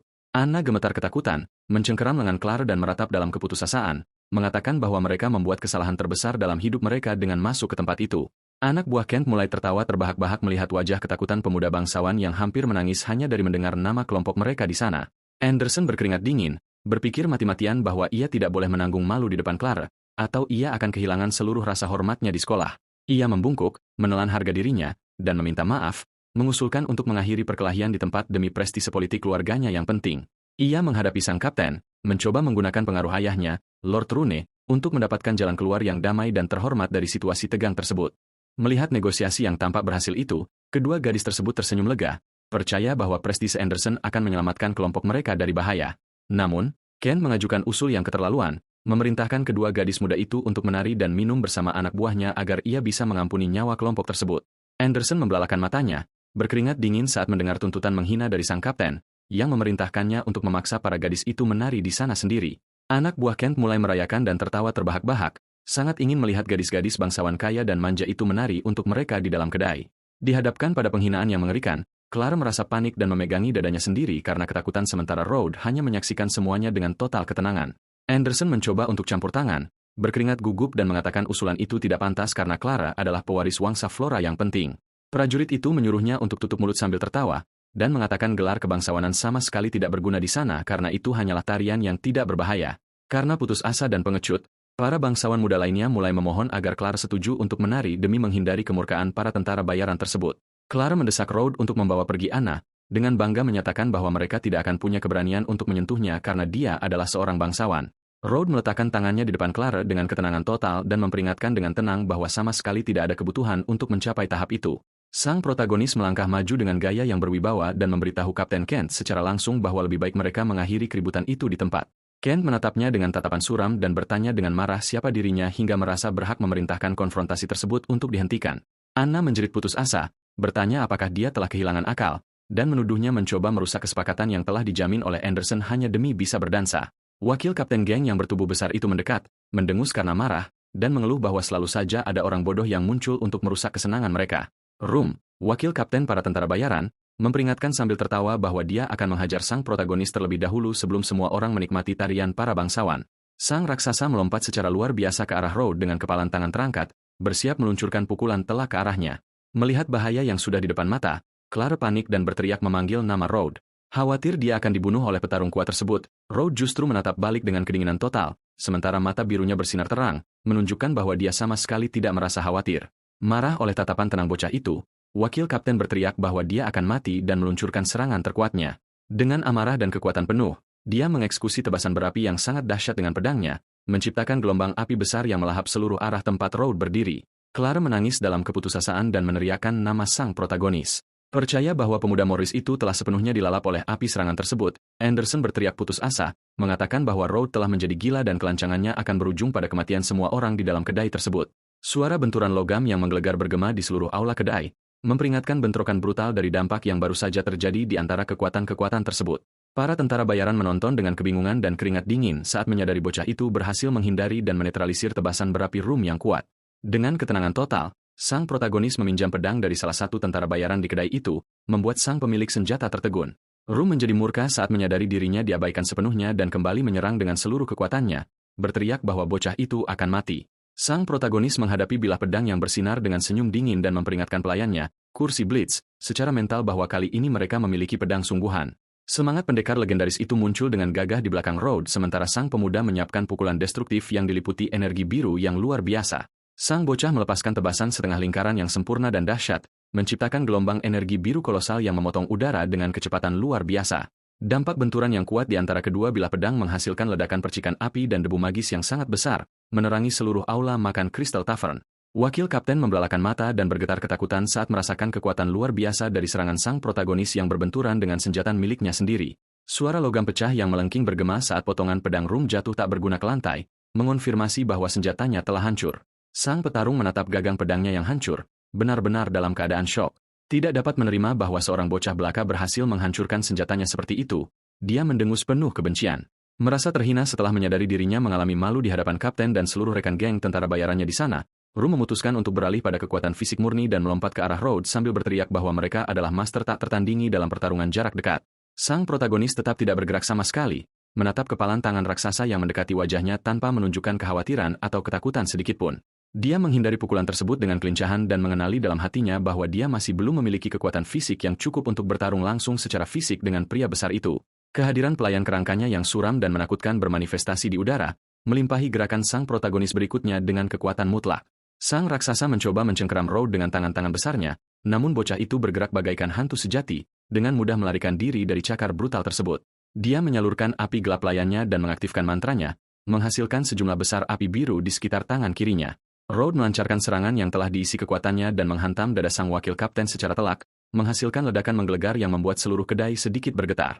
Rum yang bertubuh besar terlempar dengan hebat ke belakang akibat dampak dahsyat dari pukulan berapi tersebut, menghancurkan meja-meja di sepanjang jatuhnya. Jatuh dengan menyedihkan, sang wakil kapten mengeluarkan darah dari mulutnya dan menatapnya dengan mata terbelalak sebelum akhirnya pingsan total di lantai. Anderson menyaksikan pemandangan itu dengan kebingungan dan keringat dingin, tidak mampu menerima bahwa Road yang tidak berguna telah mengalahkan wakil kapten yang kuat dari geng mengerikan tersebut. Melihat rekan mereka dikalahkan, anggota geng Kent yang lain melangkah maju dengan tatapan sangat suram penuh kebencian kepada sang bocah. Kent menatap Road dengan amarah di matanya dan berjanji secara sadis untuk menguliti daging bocah itu sepotong demi sepotong untuk diberi makan kepada binatang buas. Para bangsawan muda jatuh ke dalam keputusasaan total dan mengeluh bahwa kemenangan Road hanya akan membuat geng haus darah Kent semakin marah. Anderson dan teman-temannya yang pengecut memutuskan untuk melarikan diri dari tempat itu dalam keheningan, memanfaatkan fakta bahwa sang protagonis sedang mengalihkan perhatian kelompok pembunuh tersebut. Clara ragu-ragu karena khawatir pada Road, tetapi Anna menarik lengannya dengan kencang, menyuruhnya berhenti peduli pada bocah Morris yang tidak berguna itu. Saat melihat Clara melewati pintu, sang protagonis menyeringai dingin dan berpikir dengan lega bahwa kepergiannya akan membuat segala sesuatunya jauh lebih mudah dari sekarang. Ken tersenyum sadis dan memperingatkan bahwa dia tidak akan membunuhnya, melainkan akan membuat bocah itu menderita sepanjang malam sebelum menuntut tebusan besar dari keluarga Morris. Dengan mata biru yang bersinar, bocah itu berpikir dengan dingin bahwa jika masalah tidak bisa diselesaikan secara damai, dia akan membunuh semua orang di sana dan menjadikan Kent sebagai pelayannya. Dia mengambil posisi dengan pedang di tangan, menghadapi sang kapten secara langsung dan bertanya dengan tenang berapa harga yang dipikirkan oleh pemimpin tentara bayaran itu untuk dirinya sendiri. Tiba-tiba, sang kapten mendengar langkah kaki tegas yang menggema di pintu masuk kedai dan berbalik dengan marah, berteriak untuk mengetahui siapa lagi yang datang untuk mati. Seorang kesatria berzirah abu-abu dan berjubah putih memasuki bangunan tersebut dengan tatapan tenang dan penuh tekad. Menghadapi kelompok penjahat itu, mata Kapten Kent membelalak ketakutan, dan dia bergetar saat bertanya apa yang sedang dilakukan Lord Leon dari Wangsa Ashblade di tempat itu. Mengabaikan sang kapten, kesatria Leon menyapa Road dengan rasa hormat yang luar biasa dan bertanya apakah para tentara bayaran tadi mendengarnya. Dia tertawa dan berkomentar bahwa adalah hal yang tidak mungkin bagi para badu tersebut untuk menyentuh Road karena bahkan dirinya sendiri tidak akan mampu bertahan sedetik pun melawan sang master. Kent menyaksikan pemandangan itu dalam cucuran keringat dingin. Tidak mampu memahami mengapa Lord Leon yang legendaris memperlakukan anak ini dengan rasa hormat dan ketundukan seperti itu. Leon menunjuk Kent dengan penuh wewenang dan bertanya dengan marah siapa yang memberi kapten itu hak untuk mengancam tamu kehormatan Wangsa Ashblade. Kent jatuh ke dalam keputusasaan total, menyadari bahwa jika dia menyinggung keluarga legendaris Ashblade, seluruh kelompok tentara bayarannya akan musnah malam ini juga. Sang kapten segera berlutut, memohon ampun dan menyampaikan permintaan maaf yang tulus kepada Master Road atas sikapnya yang arogan serta buta. Tentara bayaran lain di dalam geng itu menyaksikan dengan mulut menganga dan dalam keterkejutan total saat melihat pemimpin mereka yang ditakuti memohon pengampunan sambil berlutut. Kent mengulurkan tangannya yang gemetar dan mempersembahkan medali yang berfungsi sebagai simbol kepemimpinan tertinggi bagi para tentara bayaran geng tersebut. Dia menangis, bersumpah kesetiaan mutlak, dan menyatakan bahwa mulai sekarang, seluruh geng akan berada di bawah komando langsung sang ahli necromancer muda. Road memahami kecerdikan sang kapten dalam meredam kemarahannya dan memperhitungkan bahwa membiarkan geng tersebut tetap hidup akan jauh lebih berguna untuk rencana masa depannya daripada membiarkan mereka mati. Sang protagonis mengambil jimat komando tersebut dan memutuskan bahwa demi menghormati Leon, dia akan mengampuni nyawa semua tentara bayaran untuk saat ini. Namun, dengan tatapan dingin, sang protagonis memutuskan bahwa meskipun mengampuni nyawa geng tersebut, hukuman yang berat dan patut dicontoh tetap diperlukan. Asap hitam yang sangat besar dan menakutkan mulai termanifestasi di halaman kedai, membumbung tepat di belakang sang kapten yang ketakutan. Kent mendongak, bergetar dan berkeringat ketakutan saat merasakan energi yang luar biasa serta jahat yang baru saja dipanggil oleh sang bocah. Sesosok iblis kerangka dengan mata merah menyala muncul dari bayang-bayang, termanifestasi dengan mengancam di belakang sang kapten tentara bayaran. Makhluk mengerikan itu melepaskan gelombang energi gelap yang menghantam dan melukai para prajurit dengan parah sebagai hukuman atas kelancangan mereka. Tanpa menoleh ke belakang, Road memerintahkan Leon untuk menemaninya dan meninggalkan kedai tersebut. Sementara para tentara bayaran tetap terkapar memohon nyawa mereka, prajurit Leon memandu sang pemuda menuju pintu keluar, memperingatkan bahwa bahaya telah sepenuhnya dihalau dan jalannya sudah bersih bagi mereka untuk melanjutkan perjalanan. Kent menyeka keringat dari wajahnya. Merasa lega karena tidak memancing kemarahan sang protagonis lebih jauh, mengetahui bahwa seluruh gengnya akan dimusnahkan hari ini, kereta itu melaju kencang melalui kegelapan malam kembali ke perkebunan, dan Leon memperingatkan bahwa kepala keluarga Ashblade sudah menunggu dengan cemas kedatangan mereka. Beberapa waktu kemudian, kelompok tersebut akhirnya tiba di mensah mewah dan besar milik Wangsa Ashblade yang bergengsi. Diterangi di bawah langit berbintang, sang protagonis memasuki ruang utama di mana Elelaner dan kakeknya yang sedang melemah telah berkumpul, menunggu proses penyembuhan dimulai. Elelaner tersenyum lega dan merayakan kedatangan sang tuan muda dengan gembira, yang berjanji akan menyelamatkan nyawa kakek tercintanya. Dia menawarkan sebuah nampan perak berisi seluruh bahan eksotis yang diminta oleh Road kepada sang pemuda dan bertanya dengan penuh rasa cemas apakah bahan-bahan tersebut sudah cukup. Gadis itu berkomentar dengan lega bahwa ramuan dan kristal tersebut sangat langka dan mengaku bahwa keluarganya melewati kesulitan yang luar biasa untuk mengumpulkannya. Sang bocah mengonfirmasi dengan serius bahwa bahan-bahan tersebut sudah mencukupi dan mulai menyalurkan mana gelapnya, menghasilkan cahaya biru yang kuat di kedua tangannya. Road mendekati sang tetua dan menggunakan kekuatannya untuk memulai proses menyakitkan dalam mengekstrak energi iblis yang menggerogoti kesehatan pria itu. Dengan fokus, sang protagonis memerintahkan semua orang untuk mundur demi keselamatan mereka dalam menghadapi tekanan magis luar biasa yang dilepaskan di sana. Dia menjaga matanya tetap bersinar biru dengan intens, menunjukkan bahwa dia sedang menggunakan kendali maksimal atas energi tersebut untuk menyegel kejahatan. Semangat iblis yang mengutuk sang tetua mulai dipaksa keluar, meraung penuh kebencian saat sepenuhnya ditundukkan oleh sang necromancer. Sang bocah melakukan gerakan cepat dan tegas, memusatkan seluruh energi jahat yang buyar itu secara langsung ke telapak tangannya yang terbalut mana. Bayangan menakutkan dari monster yang memparasiti tubuh sang tetua ditarik keluar sepenuhnya dan terjebak oleh aliran mananya. Mantra birunya membuat Road menatap makhluk itu dengan mata yang bersinar dan memperingatkan dengan dingin bahwa entitas jahat tersebut tidak memiliki tempat lagi untuk melarikan diri dari kendali mutlaknya. Roh jahat itu meronta dan meraung dalam keputusasaan saat dipadatkan dan diubah menjadi energi murni oleh kekuatan magis pemuda Morris itu. Elelaner menyaksikan semuanya dalam keterkejutan ekstrim setelah akhirnya melihat bentuk asli dari kutukan yang menyiksa kesehatan kakek tercintanya selama 10 tahun. Leon merasa kebingungan oleh kekuatan iblis tersebut dan bertanya-tanya dengan gemetar bagaimana Road bisa begitu kuat hingga mampu menundukkan monster itu dengan mudah. Sang protagonis menyadari bahwa makhluk gelap tersebut masih mencoba melawan dan memutuskan untuk meningkatkan tekanan mananya guna mengakhiri pertarungan. Dia meluncurkan serangan yang telah diisi daya yang secara definitif mematahkan seluruh perlawanan roh jahat tersebut, menghasilkan gemuruh biru yang nyaring di dalam ruangan. Road menggunakan kedua tangannya secara terkoordinasi untuk menyegel asap gelap tersebut, memadatkannya sepenuhnya menjadi bentuk kristal padat di tempat itu juga. Sang bocah menyelesaikan mantranya dengan menjebak seluruh iblis secara permanen dan terang-terangan di dalam kristal energi kematian yang menyala. Dia menatap batu permata yang tercipta itu dengan rasa puas, berpikir bahwa dia akan menggunakan energi dari batu kematian tersebut untuk meningkatkan kekuatan pedang pelayannya, Sid. Leon berseru dalam kebingungan, memuji prestasi Road dan mengagungkan sang bocah karena telah menghilangkan kutukan yang menyiksa sang Lord selama lebih dari 10 tahun hanya dalam hitungan menit. Elelaner menjelaskan sambil menangis bahwa kakeknya disergap oleh para iblis dalam pertempuran puluhan tahun lalu dan sejak saat itu menderita penyakit yang tak tersembuhkan ini. Road memperingatkan gadis itu dengan tenang, menyarankan agar dia menjauh dari sang tetua selama beberapa saat, membuat sang wanita muda kebingungan atas permintaannya yang tiba-tiba. Tiba-tiba, tubuh lelaki tua itu mulai melepaskan gelombang angin raksasa dan energi magis keemasan yang terakumulasi selama bertahun-tahun dalam kesakitan. Elelaner melindungi wajahnya dengan kedua lengan, dikejutkan oleh terpaan angin yang kuat, dan bertanya-tanya dengan penuh cemas apa yang sedang terjadi pada tubuh kakeknya. Road menjelaskan bahwa iblis tersebut telah menguras mana sang tetua dan dengan dihapusnya kutukan tersebut, kekuatan sang prajurit akan mulai pulih dengan pesat. Lelaki tua itu berdiri dengan gagah, diselimuti oleh aliran energi keemasan spektakuler yang meregenerasi kesehatannya dan memulihkan kekuatan aslinya yang hilang. Sang Baron melihat kedua tangannya yang telah pulih dan merayakannya dengan penuh emosi. Saat menyadari bahwa dirinya telah naik tingkat, mencapai puncak alam Archmage tingkat menengah, sang tetua tertawa bahagia, mengaku bahwa dia tidak pernah membayangkan di usianya yang sudah lanjut, dia masih akan memiliki kesempatan untuk mencapai tingkat Archmage tingkat lanjut. Leon berpikir dengan penuh emosi bahwa setelah bertahun-tahun mengalami penghinaan dan kemunduran, keberuntungan serta prestise dari keluarga legendarisnya akhirnya akan berubah menjadi lebih baik. Dia mengakui dalam diam bahwa seluruh perubahan luar biasa tersebut hanya dimungkinkan berkat bantuan dermawan dari Tuan Muda Road. Elelaner mengawasinya dengan kebingungan dan bertanya dengan rasa ingin tahu untuk mengetahui apa sebenarnya yang sedang terjadi pada tubuh kakeknya pada detik itu. Road menjelaskan bahwa meskipun kutukan tersebut menyedot mana lelaki tua itu, kutukan itu juga pada akhirnya memperkuat dan menempa ketahanan fisiknya selama 10 tahun. Elelaner memahami penjelasan tersebut dan bertanya dengan terkejut apakah ini berarti kakeknya berhasil mengubah sebuah kutukan menjadi sebuah anugerah. Kakek tersebut mengonfirmasi dengan riang, mengungkapkan bahwa selain memulihkan kekuatan lamanya, ia kini hanya selangkah lagi untuk menjadi seorang Archmage, penyihir agung, tingkat lanjut. Dengan tatapan penuh tekad, ia dengan bangga mendeklarasikan bahwa sekarang keluarganya akan dapat merebut kembali segala sesuatu yang akhirnya mereka hilangkan selama bertahun-tahun penuh penderitaan ini. Ia berterima kasih kepada sang anak laki-laki secara mendalam, bersumpah dengan penuh rasa hormat bahwa keluarga Ashblade akan mengikuti perintah Road tanpa syarat mulai hari ini. Road mengatakan bahwa tidak perlu terlalu formal karena ia sudah mendapatkan apa yang diinginkannya, tetapi ia mengaku bahwa ada satu pertanyaan penting yang ingin ia tua. Sang tetua langsung menyetujuinya dan dengan ramah meminta sang tuan muda untuk menanyakan apa saja yang ia inginkan tanpa upacara apapun.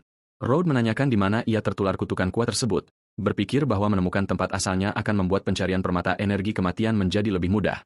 Sang kakek mengungkapkan bahwa ia terinfeksi lebih dari 10 tahun yang lalu selama pertempuran besar melawan para iblis yang terjadi di Lembah Ratapan, Valley of Lamentations, yang berbahaya.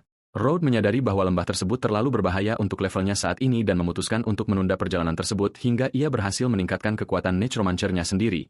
Beberapa waktu kemudian, kereta keluarga melaju kencang di sepanjang jalan tanah di tengah sorak-sorai perayaan dan kelegaan dari malam hari. Leon mengumumkan dengan kepuasan bahwa kediaman yang diminta oleh anak laki-laki itu sudah sepenuhnya siap dan letaknya sangat dekat dengan Akademi Sihir 7 Kota. Protagonis turun dari kereta dengan tenang dan mulai mengamati lingkungan sekitar kediaman sementara barunya.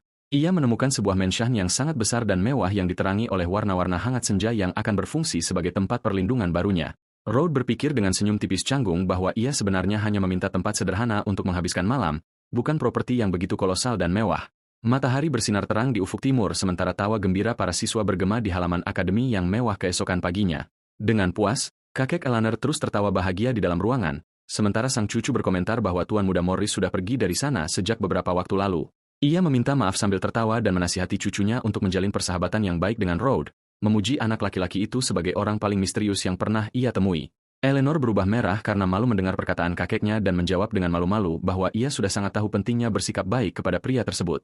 Dengan tatapan serius, sang tetua mendeklarasikan bahwa inilah waktunya untuk membalas dendam pada Rustblade, sangat mencurigai bahwa keluarga saingan itulah yang bertanggung jawab atas kutukan lamanya. Sementara itu, di bawah jubah malam yang kelam, adegan beralih untuk memperlihatkan kastil keluarga bangsawan Flora yang megah dan suram. Claire memasuki aula utama kastil dengan langkah lambat sementara ibunya mengawasinya dari sofa dan bertanya mengapa putrinya baru pulang sangat larut hari ini. Ibu Claire yang elegan bertanya dengan ramah apakah putrinya bertemu dengan pemuda dari keluarga Morris dan apakah keduanya berhasil akur pada hari pertama. Claire mengalihkan pandangan dengan rasa jijik dan menjawab setengah hati, mengonfirmasi bahwa ia bertemu dengan pria tersebut, namun tanpa menunjukkan simpati apapun padanya. Sang ibu mengatakan bahwa ia bukan anak laki-laki yang buruk terlepas dari rumor jahat yang beredar, dan sang gadis Haris berjanji dengan gerutu bahwa ia akan mencoba akur dengannya agar ibunya tidak khawatir. Namun, sendirian dengan pikirannya, Claire mengenang konfrontasi dengan para tentara bayaran dan mengakui bahwa mungkin anak laki-laki itu bukanlah orang tidak berguna seperti yang dikatakan semua orang. Sementara itu, dalam keheningan kamar barunya di Mansion, Road bersiap untuk memulai proses penting dalam rapal mananya. Protagonis menggenggam kristal energi gelap yang telah ia perbaki dan mengumumkan bahwa saatnya akhirnya tiba untuk meningkatkan kekuatan pelayan kerangkanya. Dengan wewenang, ia memanggil nama prajurit setianya dan membiarkan jejak energi mistik mulai memancar dengan intens di seluruh ruangan gelap. Roh pendekar legendaris itu mewujud dengan berlutut di hadapan tuannya, menunggu dengan rasa hormat mutlak untuk menerima kekuatan besar yang dijanjikan. Road menganalisis level pelayannya, mengetahui bahwa ia melemah, tetapi ia percaya bahwa kemampuan pedang sang prajurit yang fantastis akan mengompensasi kerugian apapun di awal. Anak laki-laki itu mengulurkan tangannya dan melepaskan aliran yang terkandung di dalam kristal yang telah dimurnikan, membuat permata itu bersinar dan melayang megah di tengah ruangan. Dengan tatapan mistik, ia memerintahkan ksatria itu untuk menerima kekuatan gelap sebagai hadiah, dan energi tersebut mulai ditransfer ke dalam tubuh mayat hidup itu. Kristal energi kematian hancur berkeping-keping, melepaskan seluruh aliran terkonsentrasi dari iblis yang disegel sebelumnya dalam ujian. Jejak energi gelap yang kuat menyelimuti tubuh kerangka sang satria dengan cara yang spektakuler, diserap sepenuhnya oleh pahlawan hantu dari masa lalu. Protagonis mengawasi fusi magis tersebut dari dekat, merasakan tekanan kekuatan meningkat setiap detik saat ia menyelesaikan proses pemurnian mananya. Suara retakan keras dari energi mistik biru terjadi, menandakan akhir dari transfer dan keberhasilan mutlak ritual peningkatan untuk prajurit kuatnya. Road merasakan mananya sendiri mengembang secara luar biasa karena penguatan ikatan dengan jiwa pelayan kerangkanya yang kuat. Anak laki-laki itu memperhatikan dengan antusias bahwa peningkatan kekuatan Blade Seed juga akhirnya mendongkrak level kultivasi sihirnya sendiri dengan cara yang mengejutkan dan cepat. Ia menatap api biru yang bersinar di tangan kirinya dan merayakan kenyataan bahwa ia baru saja menembus penghalang menuju level penyihir magang puncak. Ia senang melihat pelayannya juga naik level, tetapi menyadari bahwa ia masih harus bertindak dengan kehati-hatian dan keluasaan penuh di depan orang biasa. Keesokan paginya, adegan kembali ke lobi utama Akademi Sihir yang sibuk. Saat para siswa berjalan menuju kelas mereka, Anna menyadari kebingungan Haris dan bertanya dengan rasa ingin tahu apa sebenarnya yang dicari oleh pandangannya melalui aula akademi yang sibuk. Claire mencari Road, dan sang gadis bermulut tajam tertawa, mengatakan bahwa si tidak berguna itu mungkin sudah diiris-iris dan dilemparkan untuk memberi makan binatang buas oleh para tentara bayaran. Claire berbalik dengan jengkel dan menegur temannya dengan kasar, mengingatkan bahwa anak bungsu dari keluarga Morris itu telah mempertaruhkan nyawanya untuk melindungi pelarian mereka kemarin. Anna mencoba menepis keseriusan itu dengan senyum canggung dan mengatakan bahwa ia hanya mengomentari kenyataan karena mereka menghadapi kelompok pembunuh terburuk. Anderson berjalan dengan marah menuruni tangga, mengomel dengan nada meremehkan bahwa si anak nakal Road telah mencuri seluruh perhatian yang seharusnya menjadi miliknya. Tiba-tiba, ia menghentikan langkahnya dan berbalik terkejut saat melihat protagonis berjalan dengan tenang menaiki tangga akademi tanpa satu goresan pun. Ia membelalakan matanya karena kebingungan, bertanya-tanya bagaimana si tidak berguna Road bisa selamat dari kelompok mengerikan itu tanpa mengalami cedera apapun. Claire berlari ke arahnya dengan lega, dan sang protagonis dengan tenang memperingatkan bahwa para tentara bayaran tidak akan mengganggu siapapun lagi. Anderson dan rekan-rekannya merasa penasaran, tidak mampu memahami apa yang sebenarnya terjadi setelah pelarian mereka di kedai minum tadi malam. Sang saingan menyimpulkan sambil tertawa bahwa keluarga Morris pasti telah membayar mahal untuk menyelamatkan si bungsu dari cengkeraman para pembunuh berbahaya. Langkah kaki yang elegan bergema di koridor saat instruktur sihir praktis mulai menaiki tangga menuju ruang kelas. Profesor karismatik Margaret memasuki ruangan, mengumumkan bahwa kelas hari ini adalah pelatihan praktis di hutan monster yang berbahaya. Road ingat bahwa hutan tersebut adalah wilayah kelompok tentara bayaran barunya dan memutuskan bahwa ia harus mengawasi Clara selama pelatihan. Dalam keheningan, anak laki-laki itu diam-diam memainkan liontin komunikasi keluarga Ashblade, bersiap untuk bertindak jika diperlukan. Road menggunakan artefak tersebut di area terpencil dan memanggil Kapten Kent, memperingatkannya bahwa ia memiliki beberapa pertanyaan penting untuk diajukan. Di ujung sana, Kent menjawab dengan cepat dan penuh hormat serta menempatkan dirinya untuk mengungkapkan semua yang ingin diketahui oleh sang tuan muda. Road bertanya tentang rahasia hutan monster karena kelompoknya telah beroperasi di lokasi tersebut selama bertahun-tahun dan tahu segalanya dengan baik. Kent menjelaskan bahwa hutan tersebut menjadi aneh setelah sebuah buku kuno mulai melepaskan mana gelap, menimbulkan kehebohan di antara monster lokal. Ia memperingatkan bahwa beberapa orang yang mencoba menyelidiki buku kuno tersebut kembali dalam keadaan gila, bergumam tentang mayat hidup, dan menyarankan untuk menghindari area yang dalam. Kent menambahkan bahwa sebagian besar monster biasa terlalu lemah untuk level Road dan menawarkan diri untuk memandu sang tuan selama perjalanan. Protagonis dengan sopan menolak undangan tersebut, mengatakan bahwa itu tidak perlu dan informasi yang diterima sudah cukup untuk hari ini. Ia merenung dengan sirkumspektif tentang buku kuno tersebut, yang tidak ada di kehidupan masa lalunya, dan melihat bahaya mematikan itu sebagai kesempatan sempurna untuk evolusi. Segera setelah itu, para siswa naik ke kereta kayu yang disiapkan oleh akademi, bersiap untuk memulai perjalanan pelatihan. Duduk di dalam kereta, para pemuda bangsawan mengamati pemandangan lembah yang indah membentang di sekeliling saat mereka mendekati tujuan akhir. Di tengah perjalanan, pengikut Anderson bertanya dengan suara pelan apakah rencana untuk menyerang dan membalas dendam pada Road di hutan masih dilanjutkan.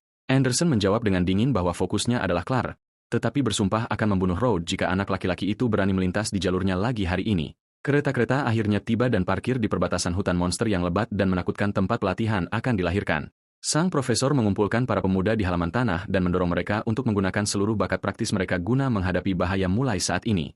Ia memperingatkan tentang peningkatan populasi serigala bayangan baru-baru ini dan memberikan misi untuk memburu binatang-binatang tersebut serta membawa cakar sebagai buktinya sebelum senja tiba. Tepat setelah memasuki hutan, gemuruh hebat terjadi saat bola api besar yang menyala-nyala dilesatkan dan ditembakkan tinggi ke udara. Sihir itu meledak secara spektakuler di pucuk-pucuk pohon, menarik sorak-sorai antusias dari para siswa yang menyaksikan unjuk kekuatan Anderson. Anderson menampilkan senyum bangga, berpikir bahwa ini adalah kesempatan sempurna untuk menggunakan sihir apinya guna mengesankan sang gadis Haris. Anna berkomentar dengan antusias tentang kekuatan bola api anak laki-laki itu dan bersikeras agar Clara membentuk tim bersama tuan muda tersebut untuk pergi bersama. Clark ragu-ragu dan menjawab dengan malu-malu bahwa ia merasa jauh lebih aman untuk tetap berada di dekat Rhodes setelah apa yang ia saksikan di kedai minum tadi malam. Rhodes berjalan dalam keheningan secara menyendiri melalui hutan lebat, mengamati pergerakan siswa lain di kejauhan di halaman perburuan. Ia memejamkan mata, merasakan mananya bersirkulasi, dan mencatat dengan kepuasan bahwa radius persepsi sensoriknya telah berkembang hingga 300 meter. Anak laki-laki tersebut merasakan kehadiran berbagai binatang buas di sekitar dan mendeteksi sedikit osilasi mana kematian yang berasal dari area terdalam hutan. Ia mendekati Clara dan dengan tenang menyarankan agar keduanya membentuk duo untuk memastikan keselamatannya selama perburuan serigala gay. Flora Harris tersenyum ramah dan langsung menyetujui usulan tuan muda tersebut. Merasa cukup aman di sisinya, Anderson dengan bangga memamerkan bangkai serigala buruan pertamanya, yang langsung memancing pujian berlebihan dan sanjungan dari para siswa lain di dalam keretanya. Ia memasang pose superior, berkomentar dengan nada meremehkan bahwa monster-monster level rendah tersebut sama sekali bukan lawan yang sepadan untuk api ajaibnya. Anna menarik tangan Clara dengan penuh semangat, menunjuk ke arah kaki anak laki-laki itu, dan bersikeras dengan nada penuh kemenangan bahwa mereka harus membentuk aliansi dengan sang tuan muda. Ia melambaikan tangan dengan ceria dan bertanya dengan suara lantang apakah ia dan Clara bisa bergabung ke dalam timnya untuk berburu bersama serigala bayangan hari ini. Anderson tersenyum penuh kemenangan dan menjawab dengan antusias bahwa itu akan menjadi sebuah kehormatan, serta berjanji untuk memastikan keselamatan keduanya di dalam hutan lebat tersebut. Sementara mereka bercakap-cakap di halaman, seekor macan tutul berbisa yang besar tidur dengan damai di atas batu yang diselimuti kabut ungu menyeramkan. Tiba-tiba, binatang buas itu terbangun karena terkejut dan melompat turun dari batu dengan ganas. Matanya menyala dalam rona kekuningan yang sangat menakutkan dan penuh amarah. Itu adalah seekor monster bayangan raksasa dengan mata yang menyala-nyala, yang mengaum dengan geram saat merasakan kehadiran manusia penyusup di wilayah berburunya. Rhodes berjalan seorang diri, mengamati sekitarnya dalam keheningan sementara para siswa lainnya berjalan bergerombol tepat di belakangnya melalui hutan lebat. Sang profesor menyesuaikan kacamatanya dengan cemas setelah menyadari adanya kehadiran monster boss yang kuat di area tersebut dan bertanya-tanya apakah putra bungsu tersebut juga merasakan mana tersebut. Margaret berlari ke area dalam dan memerintahkan Rhodes untuk mengawasi para siswa, memperingatkan bahwa ia harus menyiapkan makhluk tersebut demi memastikan keselamatan semua orang. Anderson mengeluh dengan nada merendahkan, bertanya-tanya mengapa sang guru menyuruh si anak tak berguna Rhodes untuk mengawasi mereka, padahal ia sendiri baru saja mengalahkan seekor serigala bayangan sendirian. Rhodes menyadari bahwa energi kematian berkembang dengan cepat, membuat para monster menjadi murka, dan ia tahu para siswa biasa tidak akan mampu bertahan melawan mereka. Anderson berteriak dengan arogan, menyuruh semua orang untuk tetap berada di sisinya dan menjamin bahwa api ajaibnya sudah lebih dari cukup untuk melindungi seluruh kelompok di sana. Di bawah naungan gelap hutan, para siswa muda mulai berjalan beriringan dalam satu barisan, dipandu oleh si rambut rune yang percaya diri dan arogan. Anderson berjalan menembus hutan dan menyadari dengan penuh keheranan bahwa tempat itu mendadak menjadi sunyi, bertanya-tanya kemana para serigala pergi. Seekor serigala bayangan besar melompat dengan ganas dari dalam kegelapan, dan Anderson berteriak dengan antusias, menyuruh RH untuk menyaksikan aksi keberaniannya. Sang tuan muda menampilkan senyum bangga dan dengan cepat memunculkan bola api bercahaya di tangannya untuk menyerang monster tersebut. Bola api itu meledak tepat di wajah serigala, namun binatang buas itu menahan hantaman tersebut dan terus melaju dengan ganas ke arahnya. Monster mengerikan itu maju sambil memamerkan cakar tajamnya, siap merobek-robek rambut arogan dari keluarga rune tersebut berkeping-keping. Binatang buas itu melompat cepat ke arah bocah yang panik tersebut, yang mundur dalam ketakutan tanpa sempat bereaksi tepat waktu untuk menghindari benturan. Anderson menjerit panik, tidak mengerti mengapa mantra apinya, yang biasanya mampu menumbangkan monster-monster itu sendirian, gagal total kali ini. Serigala bayangan besar itu mengaum dengan amarah, memamerkan gigi tajamnya dan menyudutkan para siswa di tengah hutan lebat. Namun, Rhodes dengan cepat muncul di hadapan sang rival dan mengaktifkan kekuatannya, memunculkan nyala api biru yang intens untuk melawan binatang buas raksasa tersebut. Serangan terpusat itu menghantam dada monster tersebut secara telak, melumpuhkan amukan ganasnya dengan cara yang spektakuler dan cepat. Anderson menyaksikan pemandangan itu dengan kebingungan dan keringat dingin, tidak percaya bahwa si tidak berguna Rhodes telah menyelamatkan nyawanya dengan begitu mudah. Serigala bayangan raksasa itu jatuh tak berdaya ke lantai hutan, membuat seluruh kelompok siswa ternganga menyaksikan kekuatan Rhodes. Clark menyaksikan adegan tersebut dengan terkejut dan bertanya-tanya dengan takjub bagaimana Rhodes bisa mengalahkan serigala yang hampir membunuh Anderson hanya dengan satu pukulan. Anna berkeringat karena ketakutan saat menyadari bahwa anak laki-laki itu benar-benar memiliki kekuatan yang luar biasa dan bahwa ia telah berbohong mengenai alasan kelangsungan hidupnya selama ini. Rhodes menyadari bahwa banyak monster yang sedang mendekat dan memutuskan bahwa satu-satunya cara untuk menyelamatkan semua orang adalah dengan memanggil pelayan raksasanya. Sang protagonis mulai berlari menuju hutan gelap dan Clark menjerit putus asa, memohon agar ia kembali karena tempat itu berbahaya. Rhodes melangkah masuk ke dalam kabut gelap dan berhadapan dengan puluhan serigala bermata merah yang garang, mengepungnya dari segala sisi di area terbuka tersebut. Tanpa menunjukkan rasa takut, sang ahli necromancer muda mengulurkan tangannya dan mengerahkan kekuatan terbesarnya, memerintahkan pelayan setianya yang kuat untuk mewujud di sana. Lantai hutan bergetar hebat saat perusak bumi kolosal muncul dari bayang-bayang, menjawab panggilan sang tuan. Anak laki-laki itu mengambil posisi dan dengan tegas memerintahkan monster kerangka raksasanya untuk melenyapkan semua binatang buas liar yang mengamuk. Di lapangan, raksasa tulang yang mengerikan itu melepaskan raungan mengerikan dan menakutkan, lalu melesat untuk menyerang gerombolan serigala bayangan di sana. Makhluk itu menghantam tanah dengan kekuatan dahsyat, menghasilkan ledakan tanah dan debu yang menerbangkan para serigala ke udara secara serentak. Begitu merasakan getaran tersebut, Anderson dan teman-temannya gemetar ketakutan saat mengenali kekuatan luar biasa dari sang perusak bumi yang datang dari arah hutan. Clara merasa cemas sementara Anna yang dipenuhi rasa iri mengeluh sambil tertawa bahwa si tidak berguna Rhodes pasti telah dimakan oleh monster di dalam hutan. Anna mencengkeram lengan Anderson, memohon perlindungan, dan sang tuan muda, yang gemetar ketakutan, hanya bisa tergagap menyetujui perkataan gadis itu.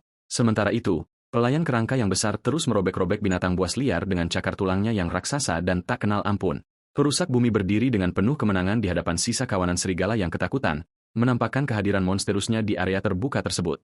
Rhodes menyadari bahwa beberapa serigala tidak terkorupsi oleh mana gelap dan dengan tenang memerintahkan raksasanya untuk mengampuni nyawa mereka di sana. Mematuhi perintah sang necromancer, makhluk raksasa itu memunggungi para binatang buas dan mulai berjalan perlahan kembali ke tempat perlindungan.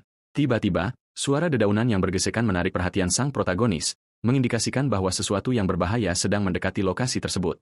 Kini di bagian lain hutan, Anna jatuh dalam keputusasaan dan memegangi kepalanya yang ketakutan saat menyadari bahwa jejak kehancuran itu sedang mendekati mereka. Namun, ia mendadak tersenyum lega setelah melihat bahwa itu hanyalah serigala-serigala bayangan yang lari ketakutan, dan bukanlah si raksasa kerangka yang mengerikan. Anderson memasang senyum berani dan bersumpah kepada gadis-gadis itu bahwa api ajaibnya lebih dari cukup untuk mengalahkan serigala-serigala di sana.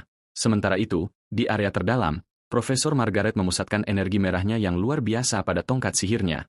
Menyiapkan mantra terbaiknya dengan tatapan yang sangat fokus dan penuh tekad, ia mengarahkannya ke arah monster yang tersembunyi.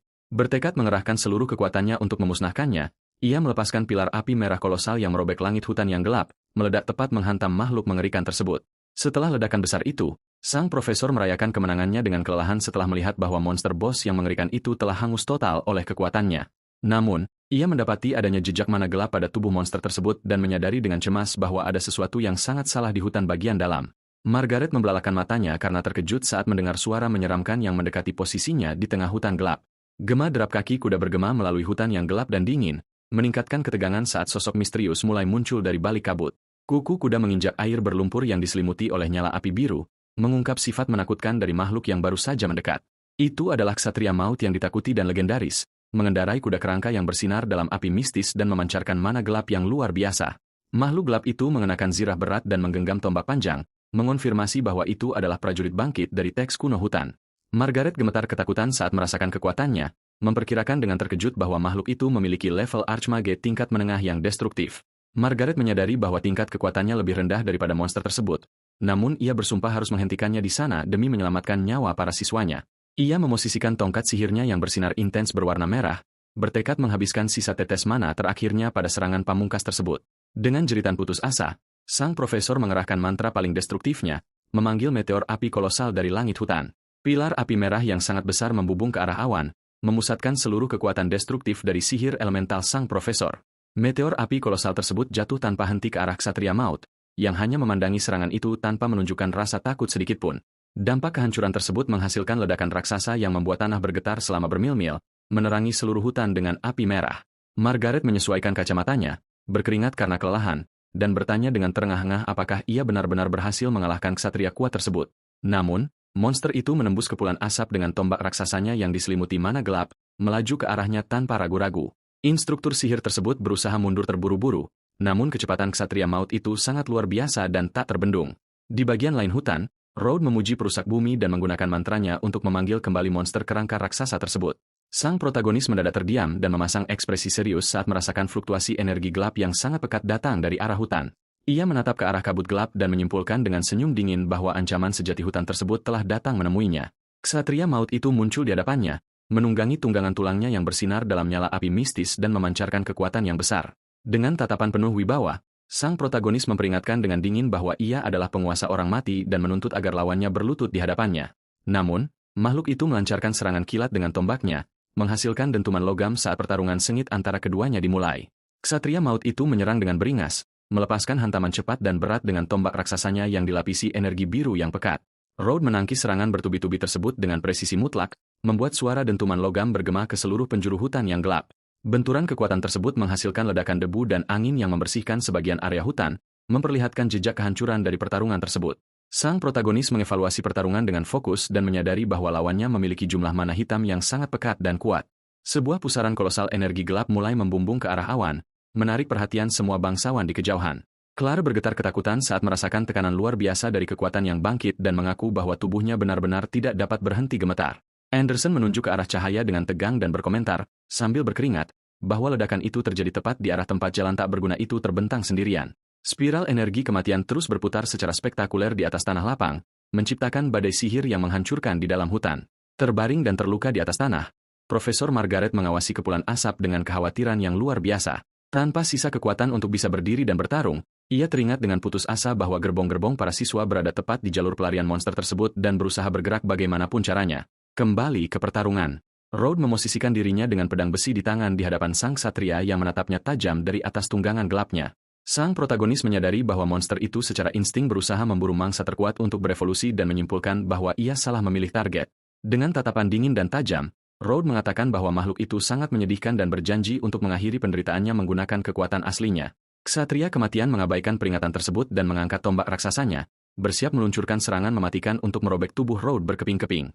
Energi biru menyelimuti monster tersebut dengan amarah sementara jiwanya mulai memancarkan tekanan menakutkan di bawah perintah kaptennya. Sang ksatria menyerbu dengan cepat bersama tunggangannya, mengaktifkan teknik Furious Charge dan berteriak bahwa ia tidak akan pernah tunduk pada kendali Rhodes.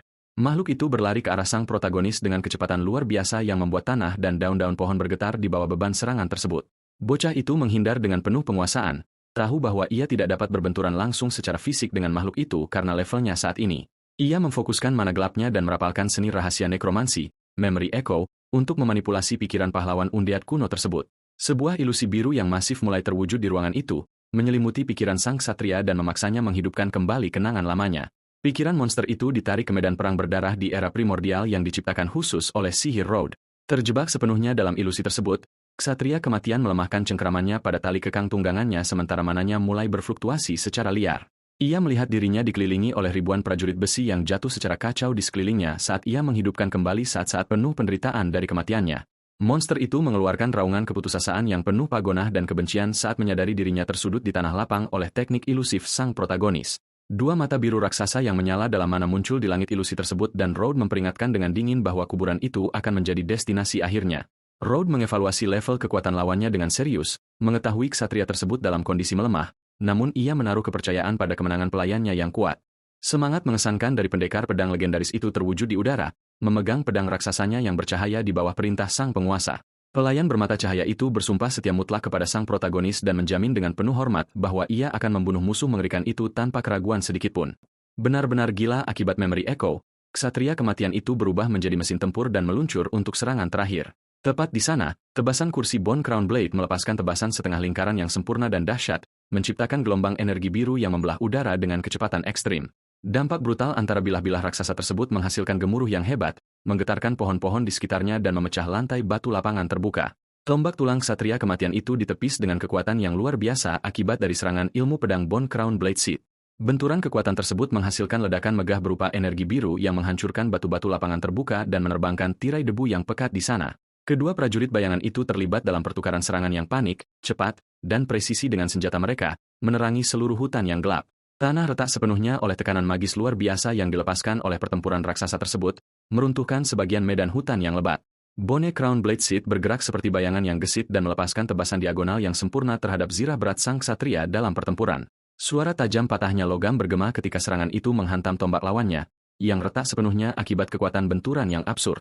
Tepat di sana, ksatria kematian itu mencoba membela diri dengan mengangkat lengannya, tetapi menyadari dengan putus asa bahwa senjatanya telah dibuat tidak berguna oleh ilmu pedang sang pelayan yang fantastis.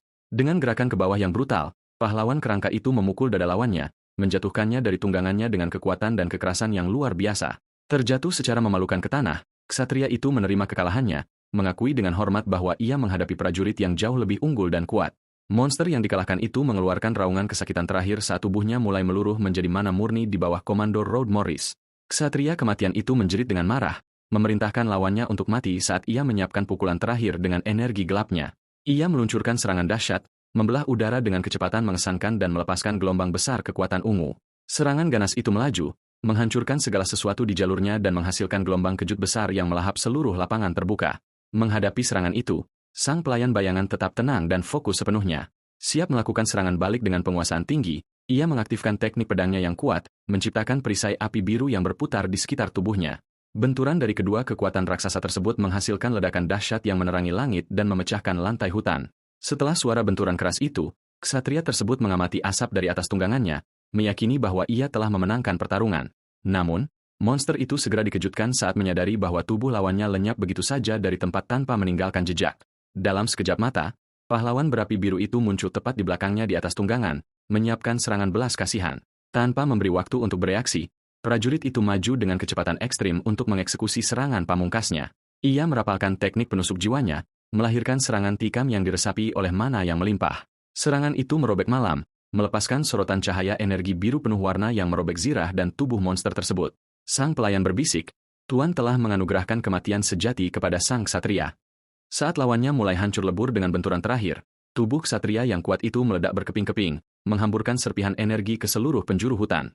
Pertempuran akhirnya berakhir, menyisakan hanya lapangan terbuka yang hancur dan api biru kecil yang mengapung dengan tenang di udara. Pendekar pedang yang setia itu berlutut di hadapan Road dan melaporkan dengan rasa hormat yang mendalam bahwa musuh yang mengerikan itu telah dikalahkan. Road muncul, berjalan dengan tenang melalui hutan dan mengucapkan selamat kepada pelayannya atas pekerjaan yang luar biasa dalam pertempuran tersebut. Pemuda itu kemudian mengulurkan tangannya untuk mengumpulkan sisa-sisa jiwa ksatria yang telah melemah, yang kini melayang di hadapannya. Dengan tatapan tenang, ia berharap jiwa sesat yang malang itu akhirnya dapat beristirahat dengan damai untuk selama-lamanya dan melenyapkannya. Sementara itu, Profesor Margaret berjalan dengan tergesa-gesa melalui hutan, mengikuti jejak kehancuran yang ditinggalkan di belakang. Ia berpikir dengan cemas bahwa ia harus menghentikan malam itu bagaimanapun caranya untuk memastikan keselamatan semua siswanya. Tiba-tiba, ia berhenti dan membelalakan matanya karena terkejut total. Saat melihat sesuatu yang sama sekali tidak terduga di lapangan terbuka di depannya, ia melihat Road berdiri di tengah lanskap yang hancur lebat dan tandus. Tidak dapat mempercayai apa yang ia lihat, Margaret merasa tidak percaya menyadari bahwa pemuda yang berdiri di sana di pusat segala kehancuran itu tidak lain adalah Road Morris. Ia menyadari bahwa aura jahat telah sepenuhnya lenyap di tempat itu dan bertanya-tanya apakah pemuda tersebut bertanggung jawab atas kematian makhluk itu. Ia menyadari bahwa aura jahat telah sepenuhnya lenyap di tempat itu dan bertanya-tanya apakah anak laki-laki itu mungkin bertanggung jawab atas kematiannya. Road berbalik dengan berpura-pura tidak bersalah dan mengatakan bahwa ia sangat lega melihat Margaret berhasil melarikan diri dengan selamat. Sang profesor mendekat dan bertanya dengan cemas apakah ia kebetulan melihat ksatria tanpa kepala yang dihidupkan kembali oleh ilmu hitam di dekat sini. Ia berbohong, mengatakan bahwa ia tidak melihat makhluk dengan deskripsi seperti itu, membuat Margaret semakin bingung dengan kondisi tempat tersebut. Bocah itu menjelaskan bahwa area itu sudah hancur total seperti itu ketika ia tiba saat mengikuti serigala hutan. Margaret meragukan jawaban tersebut karena ia tidak merasakan kehadiran kuat lainnya dan bertanya-tanya apakah pemuda itu mungkin menyembunyikan kekuatannya. Margaret memutuskan untuk menerima alasan tersebut untuk saat ini dan mengucapkan terima kasih atas nama seluruh kelas siswa. Road menyarankan untuk mengesampingkan ucapan terima kasih tersebut dan memperingatkan bahwa pakaian sang profesor yang robek pada akhirnya akan membuat para siswa lain khawatir. Sang profesor melihat dirinya sendiri dengan perasaan malu dan setuju bahwa ia tidak dapat muncul di hadapan para pemuda dalam kondisi yang menyedihkan itu. Dengan itu, ia menyalurkan sihir cahayanya, memusatkan energi bercahaya untuk memulihkan pakaiannya yang robek di tempat. Kini mengenakan pakaiannya yang bersih dan pulih sempurna, ia berbalik dengan senyuman untuk berbicara dengan sang protagonis. Namun, yang membuat ia terkejut, bocah itu tiba-tiba menghilang dari tempat itu secara misterius tanpa ia sadari sedikitpun. Jauh dari tempat itu, Road melangkah maju melalui bayang-bayang, yakin bahwa jejak mana gelap akan membimbingnya ke zaman, buku, yang disebutkan oleh Kent. Bocah itu terkesan menyadari bahwa konsentrasi sihir hitam di tempat itu sangat kuat dan menakutkan. Ia mengamati pintu masuk ke sebuah gua gelap dan menyimpulkan bahwa inilah tempat persis di mana ksatria undead itu dibangkitkan. Di hadapannya, sebuah retakan mistis yang melimpahkan kabut ungu pekat dan menakutkan muncul, menghalangi jalur lorong yang dalam. Tanpa menunjukkan rasa takut sedikitpun, sang protagonis dengan tenang melintasi penghalang sihir ungu tersebut. Setibanya di sisi lain, ia tersenyum tipis dan bergumam, merasa puas karena akhirnya berhasil menemukan tujuan besarnya. Di depan matanya terungkap sebuah lingkaran pemanggilan biru raksasa, bersaingan menyala terang di tengah reruntuhan kuno itu. Road membuat gerakan cepat, membubarkan sisa-sisa energi dan mendekati pusat tempat misterius tersebut. Dengan otoritas dalam suaranya, ia memerintahkan bayang-bayang dan roh-roh tingkat rendah untuk segera pergi dari tempat itu, membersihkan jalur. Suara benturan bergema di ruang bawah tanah saat kekuatan sang protagonis mendominasi lingkungan yang suram itu sepenuhnya. Ia memeriksa batu-batu biru di lantai dan menyadari bahwa seseorang menggunakan lingkaran buatan itu untuk menghidupkan kembali prajurit legendaris tersebut. Bocah itu menyimpulkan bahwa konspirasi inilah yang menyebabkan kondisi di hutan menjadi tidak terkendali dan bahwa ada dalang yang bertindak secara diam-diam di balik bayang-bayang. Ia mengambil salah satu batu ajaib itu dan menepis mantra amatir tersebut, menyatakan bahwa itu adalah penghinaan sejati terhadap ilmu hitam. Dengan senyum penuh kemenangan, RH menyimpan batu-batu mana gelap tersebut, karena tahu bahwa benda-benda itu akan sangat berguna untuk rencana masa depannya. Margaret mengamati para murid dari kejauhan, merasa lega karena menyadari bahwa ksatria kematian itu tidak menjangkau mereka.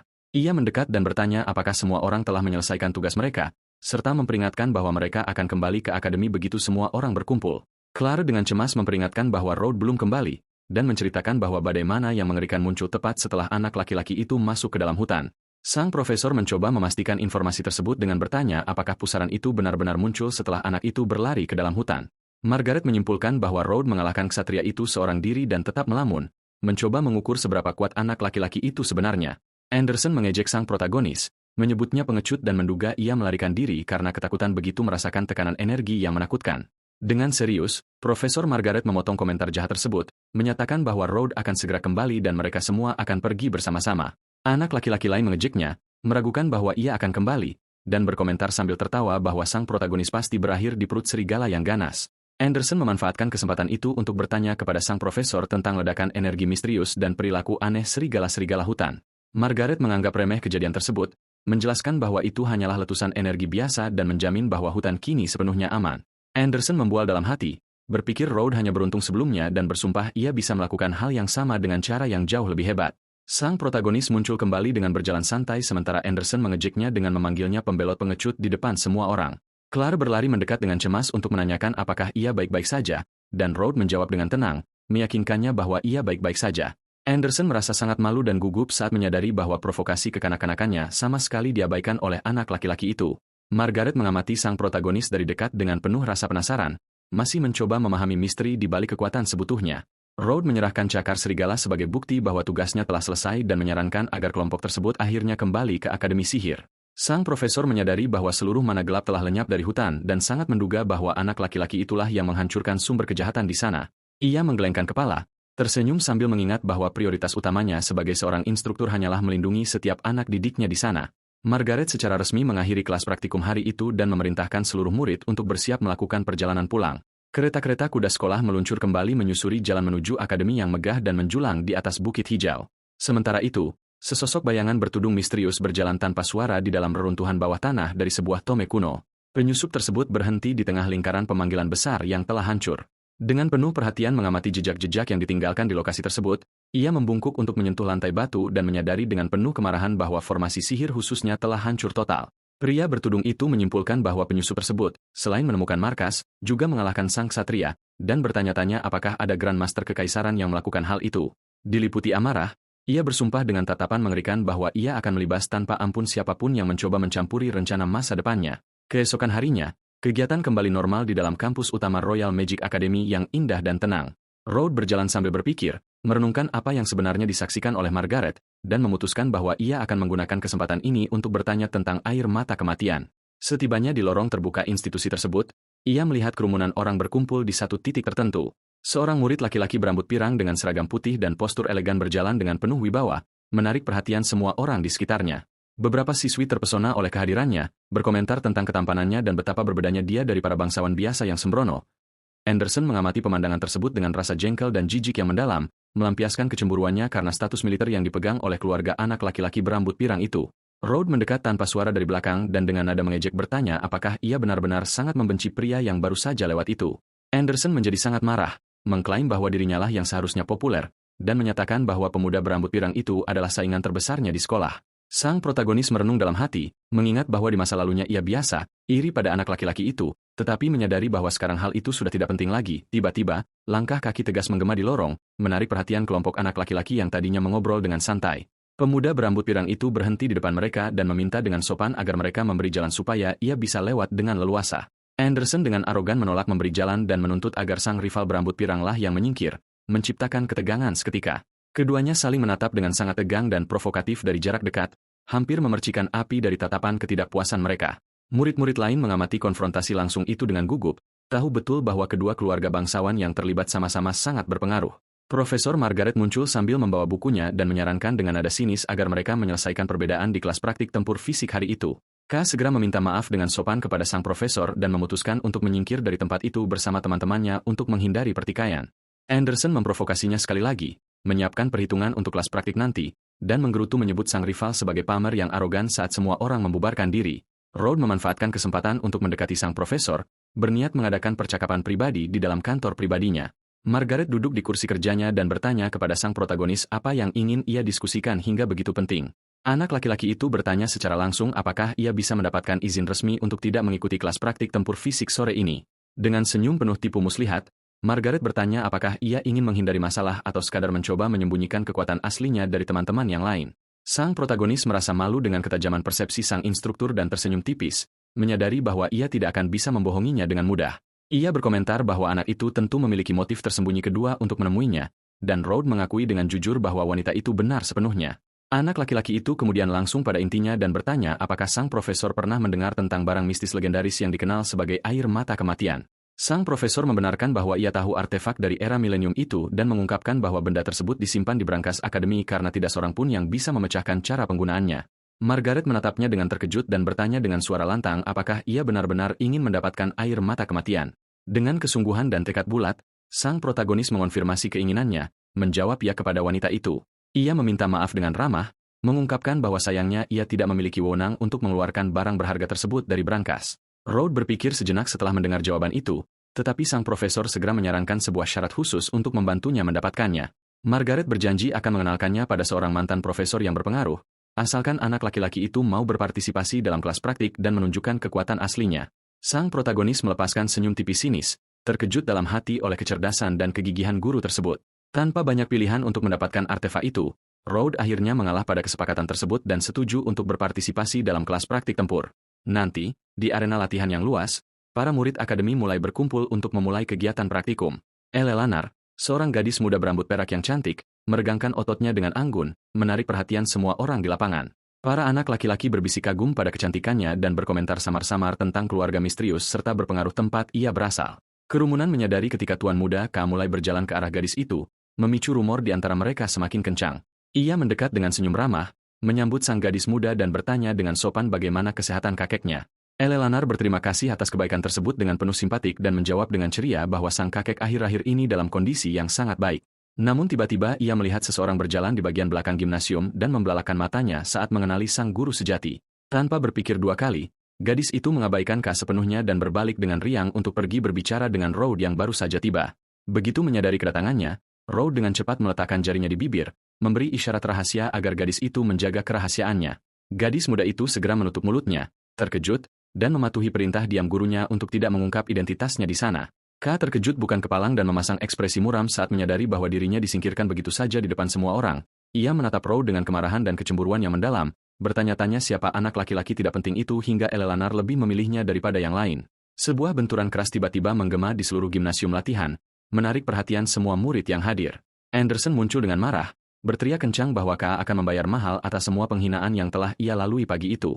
Sudah teriritasi oleh situasi sebelumnya, K meretakkan buku jarinya, menerima tantangan tersebut, dan memperingatkan bahwa ia sedang dalam suasana hati yang sangat buruk hari ini. Sementara itu, seorang siswa berambut plontos mendekati Rhodes, memprovokasinya dengan nama panggilan yang menyinggung dari belakang.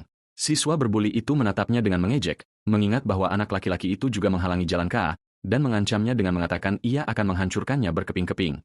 Pada saat yang sama, kerumunan mulai berkumpul dengan antusias setelah menyadari bahwa Anderson dan K akan segera memulai duel fisik. Sang instruktur menempatkan diri di tengah arena dan memperingatkan bahwa ia tidak ingin tahu perselisihan pribadi apa yang ada di antara keduanya. Ia menetapkan aturan pertandingan dengan tegas, mengingatkan bahwa segala bentuk penggunaan sihir penyerangan dilarang keras selama pertarungan tanding. Dengan senyum penuh kebencian, Anderson mempertegas permintaannya untuk bertarung melawan K, menjamin bahwa ia sama mahirnya dalam pertarungan fisik seperti halnya dalam sihir. Sang profesor mempertanyakan apakah pemuda berambut pirang itu setuju untuk menerima bentrokan langsung, dan K mengonfirmasinya tanpa ragu. Anderson menyeringai mengerikan sementara K memperingatkannya dengan kering agar tidak mengeluh tentang konsekuensi dari apa yang akan terjadi selanjutnya. Keduanya mengambil posisi awal masing-masing, dan Anderson memprovokasi dengan mengatakan ia ingin melihat sang rival mempertahankan sikap angkuhnya setelah mencium debu. Para siswi mendesak menerobos kerumunan dengan cemas, berbisik bersama Clara tentang duel berbahaya yang akan segera dimulai di tengah-tengah arena. Salah satu siswi mengaku ketakutan, menjelaskan bahwa K melatih taktik tempur militer tingkat lanjut langsung bersama kakak laki-lakinya.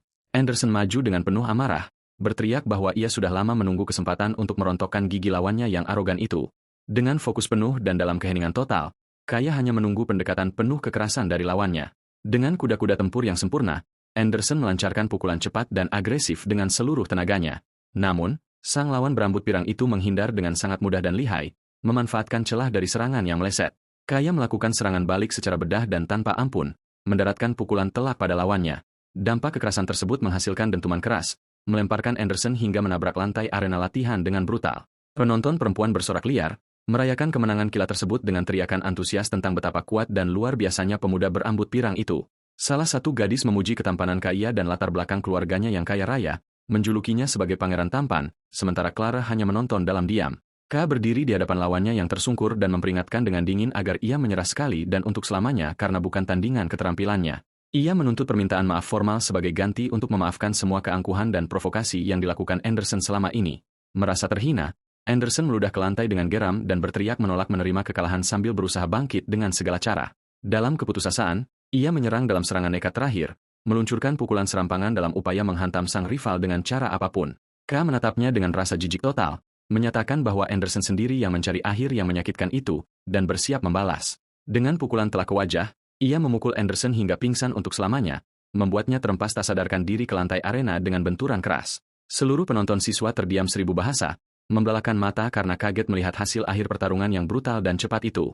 Profesor Margaret mengamati semuanya dari atas dengan sikap analitis dan serius, sama sekali tidak menunjukkan rasa terkejut atas kekuatan Kaya yang mengesankan. Si pengganggu memanfaatkan momen tersebut untuk mengintimidasi Rhodes, menyatakan bahwa sebentar lagi sang protagonis akan berlutut memohon belas kasihan juga. Ia meletakkan kepalan tangannya dengan nada meremehkan, bergumam bahwa bahkan setelah bereinkarnasi, masih ada orang-orang bodoh arogan yang perlu diberi pelajaran di sana. Pengganggu itu melayangkan pukulan keras ke arah Rhodes, meneriakkan peringatan agar tidak pernah berani melintasi jalurnya lagi. Rhodes menghindar dengan mudah, mengingat bahwa dalam kehidupan masa lalunya, ia menyelesaikan segalanya dengan pasukannya dan jarang bertarung tangan kosong. Bocah itu merenungkan bahwa ini tidak berarti ia tidak menguasai seni bela diri dan menyimpulkan bahwa ia tidak butuh usaha untuk menang. Dalam sekejap mata, si pengganggu dijatuhkan ke lantai dan Rhodes menatapnya dengan dingin, menyatakan bahwa ia sama sekali bukan tandingan kekuatannya. Ka menyaksikan adegan tersebut dan membelalakan mata karena terkejut luar biasa melihat sekutunya dikalahkan dengan begitu mudah oleh Rhodes. Tubuh pengganggu itu membentur lantai kayu arena dengan brutal, memecahkan papan-papan lantai akibat hantaran benturan pukulan yang luar biasa. Ia meluncur tak sadarkan diri melintasi arena, menerbangkan debu dan membuat seluruh siswa yang hadir berada dalam kondisi tidak percaya. Ka mengamati rekan yang dikalahkan di lantai itu, dan ekspresinya menjadi semakin serius saat menyadari bahaya nyata di hadapannya. Profesor Margaret mengamati semuanya dengan sangat terkejut dan tertarik, mengonfirmasi dengan matanya sendiri kecurigaannya tentang Rhodes. Di kejauhan, sang gadis berkomentar dengan terkejut, bertanya-tanya apakah benar Rhodes yang bersikap santun itu yang melakukan gerakan tidak masuk akal tersebut. Sang protagonis tetap berada dalam posisi tempurnya, memancarkan aura otoritas tak tergoyahkan yang mengejutkan semua orang di arena latihan. Secara mental, anak laki-laki itu meratapi kejadian tersebut. Menyadari bahwa bahkan saat menahan kekuatannya, ia akhirnya berlebihan karena kerapuhan lawannya. Kaya mendekati masa lalunya, berniat mengevaluasi kondisi kesehatannya dan berdiri dalam keheningan total dengan harga diri yang terluka di tempat. Ia bangkit berjalan perlahan menuju sang protagonis dan bertanya dengan nada mengancam apakah namanya benar-benar Rhodes. Ka menatapnya dengan kebencian di matanya, mempertanyakan apakah benar-benar perlu menggunakan kekerasan yang begitu ekstrim selama sesi latihan sederhana. Rhodes membalas dengan tenang, menyatakan bahwa ia mengontrol kekuatannya dengan baik dan menjamin dengan nada mengejek bahwa anak laki-laki yang dikalahkan itu akan baik-baik saja. Sang protagonis menunjuk ke arah Anderson yang pingsan dan mengatakan Ka tidak punya hak untuk mengeluh setelah apa yang dia lakukan pada rekan yang lain. Ka diliputi amarah yang meluap-luap dan tubuhnya mulai memancarkan aura gelap murni yang pekat dan menakutkan di tempat itu. Para siswi panik, berteriak bahwa Rhodes sedang dalam masalah karena telah memprovokasi musuh paling berbahaya di Akademi Sihir. Anak-anak laki-laki lainnya berbisik, heran dengan keboldan si rambut gagal dari keluarga Morris dalam menentang Tuan Ka yang perkasa. Eleanor menutupi wajahnya dengan sangat tertekan, tetapi kekhawatiran utamanya adalah apakah tuannya, Rhodes, tidak akan berakhir dengan melukai sang rival secara parah. Margaret mengamati semuanya dengan senyuman di wajahnya, berpikir bahwa ini adalah kesempatan ideal untuk melihat kekuatan Rhodes guna memberinya item tersebut. Tubuh Ka bergetar karena kebencian saat ia memposisikan dirinya untuk menyerang, melepaskan seluruh kekuatan fisik yang terpendam ke arah Rhodes. Para siswa berkomentar dengan antusias setelah menyadari bahwa Kaya akan menggunakan teknik militer rahasia legendarisnya yang menghancurkan segalanya bahkan tanpa menggunakan mana. Ia bersiap melancarkan serangan tinju besi khususnya, memusatkan kekuatan penghancur yang luar biasa untuk melahirkan pukulan maut. Remaja berambut pirang itu maju seperti kilat yang menyambar, membuktikan bahwa ia bahkan tidak menggunakan separuh dari kelincahannya yang sebenarnya selama pertarungannya melawan Anderson. Melihat sang protagonis tetap diam tanpa mencoba menghindar, para penonton berteriak putus asa, mengira ia akan mati. Kepalan tangan masif Kaya turun dengan kecepatan yang tidak masuk akal ke wajah Road dalam serangan langsung yang tampaknya mustahil dihentikan. Dengan dentuman memekakan telinga, Road menahan serangan mematikan itu, hanya menggunakan satu tangannya dengan cara yang sangat tenang dan aman. Ka dibuat bingung dan tidak bisa berkata-kata saat menyadari bahwa pukulannya yang mampu menghancurkan batu dihentikan tanpa usaha oleh anak di depannya. Dengan tarikan yang kuat dan cepat, sang protagonis benar-benar merusak postur lawannya, mendorongnya mundur dengan mudah. Ka berkeringat dingin karena murka, mengingat semua tahun pelatihan yang ketat dan menolak untuk menerima bahwa ia kalah dari seorang pecundang. Road menegur lawannya, menyatakan bahwa jika pukulan itu mengenai Anderson, anak laki-laki tersebut akan menghabiskan waktu berbulan-bulan berbaring di atas tandu. Para siswa menyaksikan adegan itu dengan tidak percaya, menciptakan alasan bahwa Ka pasti menahan kekuatannya agar tidak melukai lawannya. Sementara kerumunan membelanya, Ka mengabaikan komentar-komentar itu dan sekali lagi memusatkan aura gelapnya dengan kemarahan yang lebih besar untuk menyerang lagi. Ia meraung, melepaskan teknik rentetan tinjunya, mempersiapkan rangkaian pukulan cepat yang dahsyat ke arah anak laki-laki itu. Badai pukulan cepat yang marah melaju ke arah Road, menutupi seluruh bidang pandangnya dengan kecepatan gila. Tepat di sana, Road mengamati serangan gencar yang hiruk-pikuk itu dengan ketenangan total, mengevaluasi secara mental bahwa lawan berambut pirang itu seharusnya mampu menahan serangan balik. Nah, sang protagonis mengepalkan tangan kanannya, memusatkan kekuatan fisik dalam jumlah absurd untuk mempersiapkan pukulan balasan definitif. Benturan yang tidak masuk akal mengguncang seluruh arena latihan saat Road melahirkan pukulan langsung, menghasilkan gelombang kejut besar di udara. Dengan matanya yang bersinar tajam, sang protagonis merenungkan apakah ia harus sedikit meningkatkan intensitas kekuatannya untuk mengakhiri pertarungan.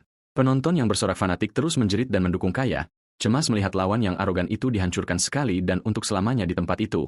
Kaki telanjang sang protagonis menyentuh lantai dengan ketegasan dan keanggunan saat ia mengambil alih kendali mutlak atas perselisihan fisik tersebut. Ia menepuk tangannya pada pakaiannya, membersihkan debu dengan nada meremehkan dan dengan tenang bertanya apakah serangan lemah itu adalah semua yang dimiliki lawannya. Ka jatuh ke dalam kepanikan total melihat musuhnya keluar tanpa cedera setelah langsung menerima pukulan yang telah ia latih selama bertahun-tahun untuk dikuasai. Road mengambil sikap ofensifnya dan memperingatkan dengan tatapan dingin bahwa setelah menerima begitu banyak pukulan, akhirnya tiba gilirannya untuk menyerang. Eleanor menutupi matanya dalam keputusasaan, mengantisipasi kehancuran total yang akan disebabkan oleh tuannya terhadap lawan berambut pirang itu pada detik berikutnya. Ia meratapi keharusan meninggalkan penyamaran diskritnya, namun tahu ia harus melakukan hal itu demi menaklukkan artefak tingkat mistis. Kepalan tangan protagonis bergerak dengan kecepatan ekstrim sehingga membelah udara, menghasilkan jejak angin yang dahsyat di arena latihan. Ilusi kolosal dari tinju iblis turun dengan kekuatan penghancur ke arah Ka, sepenuhnya menelan sosoknya yang ketakutan di sana. Ka dibiarkan benar-benar ketakutan dari jarak dekat saat melihat kepalan tangan masif Road meluncur lurus ke arahnya tanpa ada kesempatan untuk bertahan. Dampak kolosal dari pukulan tersebut menghasilkan gelombang angin destruktif yang melemparkan tubuh Kaya dengan keras ke belakang ke dalam arena dengan benturan hebat. Remaja berambut pirang itu menabrak dinding tribun, menghancurkan strukturnya akibat benturan pukulan tersebut. Ia ambruk sepenuhnya tak sadarkan diri di lantai dengan wajah berdarah. Setelah langsung menerima kekuatan luar biasa Road, para siswi menyaksikan adegan tersebut dengan terpaku, tidak mampu mempercayai bahwa pria yang dianggap tidak berguna itu mengalahkan prodigi terkuat sekolah. Clara menyaksikan adegan itu dengan terkejut dan akhirnya menyadari bahwa kekuatan yang ditunjukkan Road di kedai saat itu bukanlah sekadar keberuntungan semata. Siswi-siswi lain berlari dengan cemas untuk merawat Ka sambil berteriak kepada Road, menuduhnya bertindak secara jahat. Dalam sesi latihan sederhana itu, para siswa bangsawan berkumpul untuk mengutuk sang protagonis, mengklaim bahwa Ka tidak akan pernah kalah darinya dalam pertempuran nyata yang sebenarnya. Kelompok itu menuntut agar Road meminta maaf segera, menghinanya karena telah diasingkan dari keluarganya sendiri karena sikapnya. Dengan tatapan dingin, anak laki-laki itu merefleksikan bahwa dalam kehidupan masa lalunya, ia pasti sudah mengirim pasukan mayat hidupnya untuk melenyapkan semua orang yang menyebalkan itu. Namun sebelum ia melakukan apapun, Eleanor berteriak cukup, memerintahkan dengan tegas agar semua orang segera menutup mulut mereka di tempat itu juga. Road berbalik, terkejut, mengamati gadis yang memutuskan untuk campur tangan dalam diskusi tersebut untuk membelanya di hadapan seluruh kelas siswa. Gadis itu mengamuk dengan geram, mempertanyakan siapa mereka berdua hingga berani menilai sikap dan kekuatan luar biasa dari tuan muda Road seperti itu. Gadis berambut pirang itu berpendapat bahwa jika serangan Ka mengenai orang lain, mereka pasti sudah mati, dan menyuruh para anak didik agar tidak mempermalukan diri sendiri. Para siswa dibiarkan benar-benar kebingungan dalam bisikan, tidak mengerti alasan Eleanor membela pria yang dikucilkan itu habis-habisan tanpa peduli pada gosip. Ia menggenggam erat lengan Road, memanggilnya dengan rasa hormat dan memutuskan untuk membawanya keluar dari lingkungan itu segera. Eleanor menariknya keluar dari arena, berkata dengan suara lantang agar Road tidak menyanyiakan waktu berharganya dengan orang-orang tidak penting seperti itu. Di bawah tatapan penuh perhatian dari semua orang yang hadir di gimnasium, keduanya berjalan dengan tenang menuju pintu keluar fasilitas latihan. Ka mulai sadar kembali dengan susah payah dan bersumpah dengan penuh amarah untuk membalas dendam kepada sang protagonis dan kebencian yang mendalam di dalam hatinya. Mengamati kepergian sang gadis dari atas tribun, Profesor Margaret mempertahankan ekspresi muram dan sangat fokus pada apa yang ia saksikan. Ia tersenyum puas, memastikan kecurigaannya bahwa kekuatan anak laki-laki itu melampaui imajinasi, dan memutuskan untuk mengenalkannya kepada sang profesor tua, yang sudah berada di dalam sebuah istana yang elegan dan mewah.